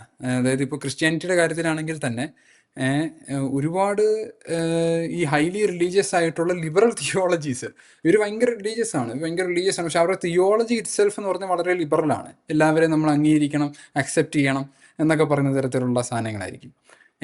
അപ്പം ഇത്തരം ലിബറൽ തിയോളജീസിൻ്റെ ഒരു പ്രത്യേകത എന്ന് പറഞ്ഞു കഴിഞ്ഞാൽ ഇവർ അധികം മെയിൻ സ്ട്രീമിൽ ഉണ്ടാവാറില്ല. ഇവർ ചിലപ്പോൾ ഭയങ്കര ക്വയറ്റായിരിക്കും, അങ്ങനെയൊക്കെ ആയിരിക്കാം. അപ്പോൾ അതുകൊണ്ടായിരിക്കാം നമ്മുടെ സമൂഹത്തിൽ ഇത്തരത്തിലുള്ള ആൾക്കാരെ കുറിച്ച് അറിയാത്തത്. പക്ഷെ ഇങ്ങനെയുള്ള ഒരുപാട് ആൾക്കാർ നമ്മുടെ സമൂഹത്തിൽ ഉണ്ടായേക്കാം. മനസ്സിലായി. നമ്മളിതിനെക്കുറിച്ചൊന്നും അറിയുന്നില്ല, നമ്മളിതിനെക്കുറിച്ച് അന്വേഷിക്കുന്നില്ല. നമ്മൾ പെട്ടെന്ന് നമ്മുടെ ലളിത യുക്തിയിൽ നമ്മൾ മനസ്സിലാക്കിയിട്ടുള്ള ആ ഒരു ഫ്രെയിം വർക്ക് വെച്ച് നമ്മൾ മുന്നോട്ട് പോവുകയാണ്. ഇതിനെക്കുറിച്ചൊന്നും നമ്മൾ അന്വേഷിക്കുന്നില്ല. അതാണ് ഈ ഒരു സോഷ്യോളജിക്കൽ അപ്രോച്ചും ഈ പറയുന്ന ഒരു നിരീശ്വരവാദി അപ്രോച്ചും തമ്മിലുള്ള വ്യത്യാസം എന്ന് പറയുന്നത്. നിരീശ്വരവാദികളുടെ ഈ അപ്രോച്ച് എന്ന് പറയുന്നത് വളരെ ലളിതമായിട്ടുള്ള കാര്യങ്ങളെ അതിൻ്റെ കോംപ്ലക്സിറ്റിയോടെ മനസ്സിലാക്കാത്ത ഭയങ്കര ഇൻകേപ്പബിൾ ആയിട്ടുള്ള ഒരു അപ്രോച്ചാണെന്നുള്ളതാണ്. പക്ഷേ ഈ സോഷ്യോളജിക്കലി ഈ ഒരു പരിപാടിയെ അല്ല, മനസ്സിലായി. ഇത് ഇങ്ങനെ ഈ പുസ്തകം എടുത്ത് വെച്ചിട്ട് എന്തെങ്കിലും കുറച്ച് വായിച്ച് കാര്യങ്ങൾ മനസ്സിലാക്കി വിമർശിക്കുന്ന ഒരു പരിപാടിയല്ല ഈ സോഷ്യോളജിയിൽ ഈ വിഷയങ്ങൾ എന്തൊക്കെയാണ്, എങ്ങനെയൊക്കെയാണ് സമൂഹത്തിൽ ഇത് നടക്കുന്നത് എന്ന് മനസ്സിലാക്കുന്ന ഒരു അപ്രോച്ച് എന്ന് പറയുന്നത്. ഇത് വളരെ വ്യത്യസ്തമായിട്ടുള്ളൊരു കാര്യം തന്നെയാണ്. അപ്പം അതിനെ ആ രീതിയിൽ തന്നെ നമ്മൾ മനസ്സിലാക്കുകയും അറിയുകയും ചെയ്തെങ്കിൽ മാത്രമേ നമുക്ക് ഈ ഹോമോഫോബിയ, ട്രാൻസ്ഫോബിയ പോലുള്ള വിഷയങ്ങളെ അഡ്രസ്സ് ചെയ്യാനും അതിനെ കൗണ്ടറാക്ട് ചെയ്യാനായിട്ടും കഴിയുകയുള്ളൂ എന്നുള്ളതാണ് നമ്മൾ മനസ്സിലാക്കേണ്ട കാര്യം.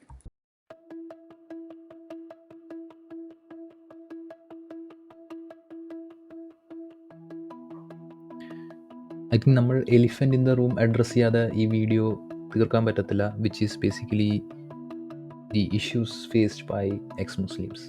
കഴിഞ്ഞ വീഡിയോയിൽ നമുക്ക് എക്സ് മുസ്ലിംസിനെ പറ്റിയുള്ള കമൻറ്റുകൾ വന്നിരുന്നു. എക്സ് മുസ്ലിംസിൻ്റെ വോയിസുകൾ നിങ്ങൾ സൈലൻസ് ചെയ്യുകയാണോ എന്നൊരു ചോദ്യം.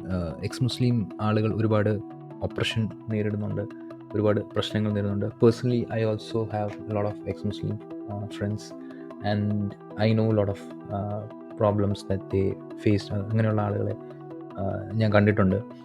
കല്യാണം മുടങ്ങിയ ആളുകളെ എനിക്കറിയാം. ഇപ്പം മതവിമർശനം നടത്തുകൊണ്ട് ഇവനെ വീട്ടിൽ നിന്ന് ഇറക്കി വിടണമെന്ന് വീട്ടിൽ നിന്ന് പ്രഷർ കിട്ടുന്ന ആളുകളെയും എനിക്കറിയാം. So I think their problems are valid and they need to be acknowledged. പക്ഷേ നമ്മൾ ഒരു കാര്യം നമുക്കിവിടെ ക്ലിയറായിട്ട് പറയുന്നുണ്ട്.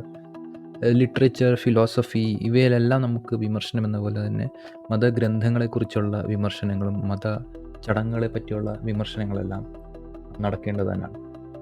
What our concern is basically ഇതൊക്കെ എന്ത് ഫ്രെയിം വർക്കിൽ നടക്കുന്നു. നമ്മൾ നേരത്തെ പറഞ്ഞ മാതിരിയുള്ള ഈ നവനാസ്തിക ഫ്രെയിം വർക്കിൽ നിന്നാണ് ഈ വിമർശനം നടക്കുന്നതെങ്കിൽ then we are against that. അതായത് ഇസ്ലാം എന്ന വൈറസിൽ നിന്ന് മനുഷ്യരെ മോചിപ്പിക്കാൻ വേണ്ടി നടത്തുന്ന ഒരു സൽക്കർമ്മമാണ് ഞങ്ങളുടെ മതവിമർശനം എന്ന മോഡലിൽ പ്രവർത്തിക്കുന്ന മതവിമർശനങ്ങളൊക്കെ തന്നെ ടോക്സിക്കാണ്. മുസ്ലിങ്ങളെ മോഡേണൈസ് ചെയ്യാനും അവരെ ജനാധിപത്യവൽക്കരിക്കാനും വേണ്ടി ഞങ്ങൾ ചെയ്യുന്ന എന്തോ ഒരു ധാർമ്മിക കടമയായിട്ടാണ് ചില മതവിമർശന മൂവ്മെൻറ്റുകൾ പ്രവർത്തിക്കുന്നത്. അപ്പം അതിനോട് നമുക്ക് വിയോജിപ്പാണുള്ളത്. അവിടെ വിയോജിപ്പ് മതവിമർശനത്തിനോടല്ല, എന്ത് ഫ്രെയിം വർക്കിൽ ഈ മതവിമർശനം നടക്കുന്നു എന്നതിനാണ്. എന്നോട് ചില ഫ്രണ്ട്സ് പേഴ്സണലി പറഞ്ഞിട്ടുണ്ട്, മുസ്ലിങ്ങൾ അവരുടെ മതം പബ്ലിക്കിൽ പറയുന്നതിൽ നിന്ന് അവർക്ക് അപമാനം ഉണ്ടാകണം, എങ്കിൽ മാത്രമേ ഈ സമൂഹത്തിന് ഒരു ഉന്നതി ഉണ്ടാകുള്ളൂ. അപ്പം ഓൾറെഡി മാർജിനലൈസ് ആയിട്ടുള്ള കമ്മ്യൂണിറ്റിയെ ഡിമണൈസ് ചെയ്തിട്ട് അവരിൽ നിന്ന് എന്തൊക്കെയോ ജനാധിപത്യവും മോഡേണിറ്റിയും എക്സ്പെക്റ്റ് ചെയ്യുന്ന ഒരു മൂവ്മെൻറ്റ് എത്രത്തോളം സക്സസ്ഫുൾ ആകും എന്ന് നമുക്കറിയില്ല. സക്സസ്ഫുൾ ആയാൽ തന്നെ ഒരുപാട് ആളുകൾക്ക് ഇസ്ലാമോഫോബിയയുടെ എഫക്ട്സ് നേരിടേണ്ടി വരുന്ന ഒരു മൂവ്മെൻറ്റിലൂടെ നമുക്ക് സക്സസ് കിട്ടിയിട്ട് എന്താണെന്ന് നമുക്കറിയില്ല. അതുകൊണ്ട് തന്നെ ഈ ന്യൂ എത്തിസ്റ്റ് ഫ്രെയിം വർക്ക് ഉപയോഗിച്ച് അത് എക്സ് മുസ്ലിംസ് നടത്തുന്ന മതവിമർശനം ആണെങ്കിൽ പോലും നമ്മളതിനെ റിജക്റ്റ് ചെയ്യുന്നുണ്ട്. നോട്ട് ബിക്കോസ് നമുക്ക് മതവിമർശനം ഇഷ്ടമല്ലാത്തത് കൊണ്ടല്ല നമ്മളതിനെ റിജക്റ്റ് ചെയ്യുന്നത്. ആ ഫ്രെയിം വർക്ക് ഈസ് ടോക്സിക്, ആ ഫ്രെയിം വർക്ക് കൗണ്ടർ പ്രൊഡക്റ്റീവാണ്. അതുകൊണ്ട് തന്നെ വാട്ട് വി തിങ്ക് ഈസ് കേരളത്തിൽ ഇപ്പോൾ നിലനിൽക്കുന്ന dominant forms of ex Muslim മൂവ്മെൻറ്റുകൾ എന്ന് പറഞ്ഞു കഴിഞ്ഞാൽ അവരെന്താണോ ചെയ്യാൻ ഉദ്ദേശിക്കുന്നത് അതിൻ്റെ കൗണ്ടർ പ്രൊഡക്റ്റീവായിട്ടുള്ള റിസൾട്ട്സാണ് അതുണ്ടാക്കുന്നത്. അത് സമൂഹത്തെ മോഡേണൈസ് ചെയ്യാനും അവരുടെ സാമൂഹിക പ്രശ്നങ്ങൾ പരിഹരിക്കാനുമാണ് അവരത് ചെയ്യുന്നതെന്നാണ് കരുതിയാണ് അവർ ചെയ്യുന്നതെങ്കിൽ അതിന് യാതൊരു റിസൾട്ട് ഉണ്ടാകുന്നില്ല എന്ന് മാത്രമല്ല, കൂടുതൽ ഇസ്ലാമോഫോബിക് നറേറ്റീവ്സ് സ്പ്രെഡ് ആവാൻ അത് സഹായിക്കുന്നു എന്ന് മാത്രമേ ഇവിടെ നടക്കുന്നുള്ളൂ. നിങ്ങൾ മുസ്ലിങ്ങൾക്ക് ടോക്സിക് എൻവയൺമെൻറ്റ് സ്പ്രെഡ് ചെയ്യുന്ന പാകത്തിനുള്ള നറേറ്റീവ്സ് സ്പ്രെഡ് ചെയ്യുന്നുണ്ടെങ്കിൽ യു ഓൾസോ ഗെറ്റ് ഒരു ടോക്സിക് ഹോസ്റ്റിലിറ്റി ആയിരിക്കും നിങ്ങൾക്ക് കിട്ടുന്നത്. അത് കാരണം നിങ്ങളുടെ ഐസൊലേഷൻ കൂടുതലാകാനാണ്, നിങ്ങളുടെ സോഷ്യൽ ഐസൊലേഷൻ വർദ്ധിക്കാനായിരിക്കും സാധ്യതകൾ. അപ്പോൾ ആ വർദ്ധിക്കുമ്പോൾ നിങ്ങൾ വിചാരിക്കും അത് ഇവരുടെ മതം കാരണമാണ്. അപ്പോൾ നിങ്ങൾ കുറച്ചും കൂടെ ടോക്സിക് ആയിട്ടുള്ള ഒരു ക്രിറ്റിസിസത്തിലേക്ക് പോകും. അപ്പം അവർ നിങ്ങളോട് ടോക്സിക് ആയിട്ടും. അപ്പോൾ അങ്ങനെ ഒരു ഇൻഫിനിറ്റ് ഫീഡ്ബാക്ക് ലൂപ്പിലൂടെ പോവുകയും ആക്ച്വലി നിങ്ങൾ നേരിടുന്ന ഒരു സോഷ്യൽ ഐസൊലേഷൻ അവിടെ പരിഹരിക്കുന്നില്ല എന്ന് മാത്രമല്ല, ഈ ഒരിക്കലും പരിഹരിക്കാൻ പറ്റാത്ത ഒരു ലെവലിലേക്ക് ഈ സോഷ്യൽ ഐസൊലേഷൻ എന്ന് പറയുന്ന സംഭവം എത്തുകയും ചെയ്യുന്നുണ്ട്. And this is actually bad for both. Ex Muslims ആയിട്ടുള്ളവർക്കും ഇതുകൊണ്ട് ഗുണം കിട്ടുന്നില്ല, മുസ്ലിം കമ്മ്യൂണിറ്റിക്കും ഇതുകൊണ്ട് ഗുണം കിട്ടുന്നില്ല. രണ്ട് പേർക്കും ഇത് കാരണം നഷ്ടങ്ങളെ ഉണ്ടാകുന്നുള്ളൂ. ഒരാളുടെ സോഷ്യൽ ഐസൊലേഷൻ കൂടുന്നു. ഓഫ് കോഴ്സ് ഇന്ത്യ പോലുള്ള രാജ്യങ്ങളിൽ ഇസ്ലാമോഫോബിയ കാരണം മുസ്ലിം മാർജിനലൈസേഷൻ കൂടുന്നു. And ex Muslims also understand this frame. നമ്മൾ പറയുന്ന പോയിന്റ് എക്സ് മുസ്ലിംസിന് മനസ്സിലാവുന്ന കാര്യമാണ്. കാരണം നിങ്ങളൊരു എക്സ് മുസ്ലിം ആണെങ്കിൽ ഏതെങ്കിലും വിഷയത്തിൽ നിങ്ങളൊരു മുസ്ലിം അനുകൂല സ്റ്റാൻഡ് എടുത്തു കഴിഞ്ഞാൽ, അത് ഇസ്രായേൽ പാലസ്തീൻ വിഷയം ആയിക്കോട്ടെ, വഖഫ് വിഷയമായിക്കോട്ടെ, അല്ലെങ്കിൽ ബാബറി മസ്ജിദ് വിഷയം ആയിക്കോട്ടെ, എവിടെയെങ്കിലും മുസ്ലിങ്ങളുടെ ഭാഗത്ത് ന്യായമുണ്ട്, അവരുടെ പക്ഷത്ത് ആണ് ന്യായം, അവർ അനീതി നേരിട്ടു എന്ന് പറയുന്നുണ്ടെങ്കിൽ മറ്റ് റാഷണലിസ്റ്റുകൾ തന്നെ വന്ന് നിങ്ങൾ എല്ലാവരും ഇസ്ലാം എന്ന വൈറസ് വിട്ടിട്ടില്ല എന്ന കുറ്റപ്പെടുത്തൽ കേൾക്കേണ്ടി വരും. റീസെൻ്റ്ലി ജർമ്മനി ഒരു എക്സ് മുസ്ലിം ഒരു ബോംബാക്രമണം നടത്തിയപ്പോഴും കേരളത്തിലുള്ള വളരെ ഫേമസ് ആയിട്ടുള്ള എക്സ് മുസ്ലിംസൊക്കെ തന്നെ വന്ന് പറഞ്ഞത് അവൻ്റെ ഉള്ളിൽ നിന്ന് ഇസ്ലാം വിട്ടുപോയിട്ടില്ല, അതുകൊണ്ടാണ് എക്സ് മുസ്ലിം ആയാലും ആ വൈറസ് അവിടുന്ന് പോകുന്നില്ല എന്നതായിരുന്നു. So as A closing statement നമുക്ക് പറയാനുള്ളത്, മതമാണ് പ്രശ്നം എന്ന ഒരു ഫ്രെയിംവർക്കിൽ നിന്ന് മാറി സോഷ്യോ എക്കണോമിക് കണ്ടീഷൻസ് ആണ് സമൂഹത്തിലെ പ്രശ്നങ്ങൾക്ക് കാരണം എന്നൊരു ഫ്രെയിംവർക്കിലേക്ക് നാസ്തികർ മാറേണ്ടതുണ്ട്. അത് മാറാതെ ഈ ഇപ്പോൾ നടക്കുന്ന ഈ ക്രിറ്റിസിസംസ്, അത് ഞങ്ങൾ റൈറ്റ് വിങ് അല്ല, ഞങ്ങൾ ലെഫ്റ്റ് വിങ് ആണെന്ന് പറഞ്ഞ് നടത്തുന്ന ആളുകളും പലപ്പോഴും ഈ ഫ്രെയിംവർക്ക് തന്നെയാണ് ഉപയോഗിക്കുന്നത്. ഞങ്ങൾ മുസ്ലിങ്ങൾക്കെതിരല്ല, ഞങ്ങൾ ഇസ്ലാമിനെതിരാണ് എന്ന് പറഞ്ഞുകൊണ്ട് ഈ മുസ്ലിംസിനെ ഡിമോണൈസ് ചെയ്ത്, അല്ലെങ്കിൽ ഇസ്ലാം എന്ന വൈറസിൻ്റെ ഒരു പാവം രോഗികളാണ് മുസ്ലിങ്ങൾ, അല്ലെങ്കിൽ അവരുടെ വിക്ടിംസാണ് മുസ്ലിം, ഈ വിക്ടിമുകളെ നമുക്ക് മോഡേണൈസ് ചെയ്യണം എന്ന് പറഞ്ഞുകൊണ്ട് തന്നെ ഈ റൈറ്റ് വിങ് അല്ല എന്ന് പറഞ്ഞ്, ഞങ്ങൾ റൈറ്റ് വിങ് അല്ല കേട്ടോ, ഞങ്ങൾ RSS അനുകൂലികളല്ല എന്ന് പബ്ലിക്ലി പറഞ്ഞ് പോലും നടത്തുന്ന മതവിമർശനങ്ങളെല്ലാം തന്നെ ഫാൾസാണ്, എല്ലാം തന്നെ ഫ്ലോഡാണ്. ഇതെല്ലാം ഒരേ ഒരു രീതിയിൽ, ഇതിനെല്ലാം ഒരേ റിസൾട്ടേ ഉള്ളൂ, which is increasing the Islamophobia. അല്ലാതെ വേറെ റിസൾട്ടൊന്നും തന്നെ ഇത് കിട്ടുന്നത്. അതാണ് നമ്മൾ പറയാൻ ഉദ്ദേശിക്കുന്നത്. സോ നമുക്ക് മതവിമർശനം അല്ലെങ്കിൽ മതം കാരണം സമൂഹത്തിലുണ്ടാകുന്ന എന്ന പ്രശ്നം എന്നൊക്കെ നമ്മൾ പറയുന്ന പ്രശ്നങ്ങളൊക്കെ നമ്മൾ പരിഹരിക്കണമെന്നുണ്ടെങ്കിൽ നമുക്ക് കുറച്ചും കൂടെ ഈ സോഷ്യൽ സാഹചര്യങ്ങൾ എടുക്കേണ്ടതുണ്ട്, അതിനെക്കുറിച്ച് മനസ്സിലാക്കേണ്ടതുണ്ട്, അതിനെക്കുറിച്ച് പഠിക്കേണ്ടതുണ്ട്. ഈ homophobia, sexism, transphobia, gender issues, ഇങ്ങനെയുള്ള കാര്യങ്ങൾ സമൂഹത്തിൽ നിലനിൽക്കുന്ന മെറ്റീരിയൽ സാഹചര്യങ്ങൾ എന്താണെന്ന് മനസ്സിലാക്കേണ്ടതുണ്ട്. അതിനെ പരിഹരിക്കാനായിരിക്കണം നമ്മൾ കൂടുതൽ ശ്രമിക്കേണ്ടത്. ആ മനസ്സിലാക്കലിലൂടെ നമുക്ക് മതവിമർശനം എന്നുള്ള കാര്യങ്ങൾ നമ്മൾ ചെയ്യേണ്ടതുണ്ട്. സോ അല്ലാതെ നവനാസ്തിക ഫ്രെയിംവർക്കായിട്ടുള്ള ഞങ്ങൾ ഇസ്ലാമിനെയാണ് വിമർശിക്കുന്നത്, മുസ്ലിങ്ങളെയല്ല, എനിക്ക് മുസ്ലിം സുഹൃത്തുക്കളുണ്ട്, അവരൊന്നും എനിക്ക് പ്രശ്നമില്ല, എൻ്റെ അച്ഛൻ മുസ്ലിമാണ്, എൻ്റെ അമ്മ മുസ്ലിമാണ്, എൻ്റെ കുട്ടികൾ മുസ്ലിമാണ്, അവരോടൊന്നും എനിക്ക് വിഷമമില്ല, പക്ഷെ ഞാൻ ഇസ്ലാം എന്ന വൈറസിൽ നിന്നും അവരെ രക്ഷിക്കാനാണ് ശ്രമിക്കുന്നത് എന്ന രീതിയിലുള്ള ഒരു ബെനവലൻറ്റ് ഇസ്ലാമോഫോബിയ പറഞ്ഞിട്ട് കാര്യമില്ല. അതാണ് നമ്മളിവിടെ പറയാൻ ശ്രമിച്ചത്. Hope you like the video. Thank you.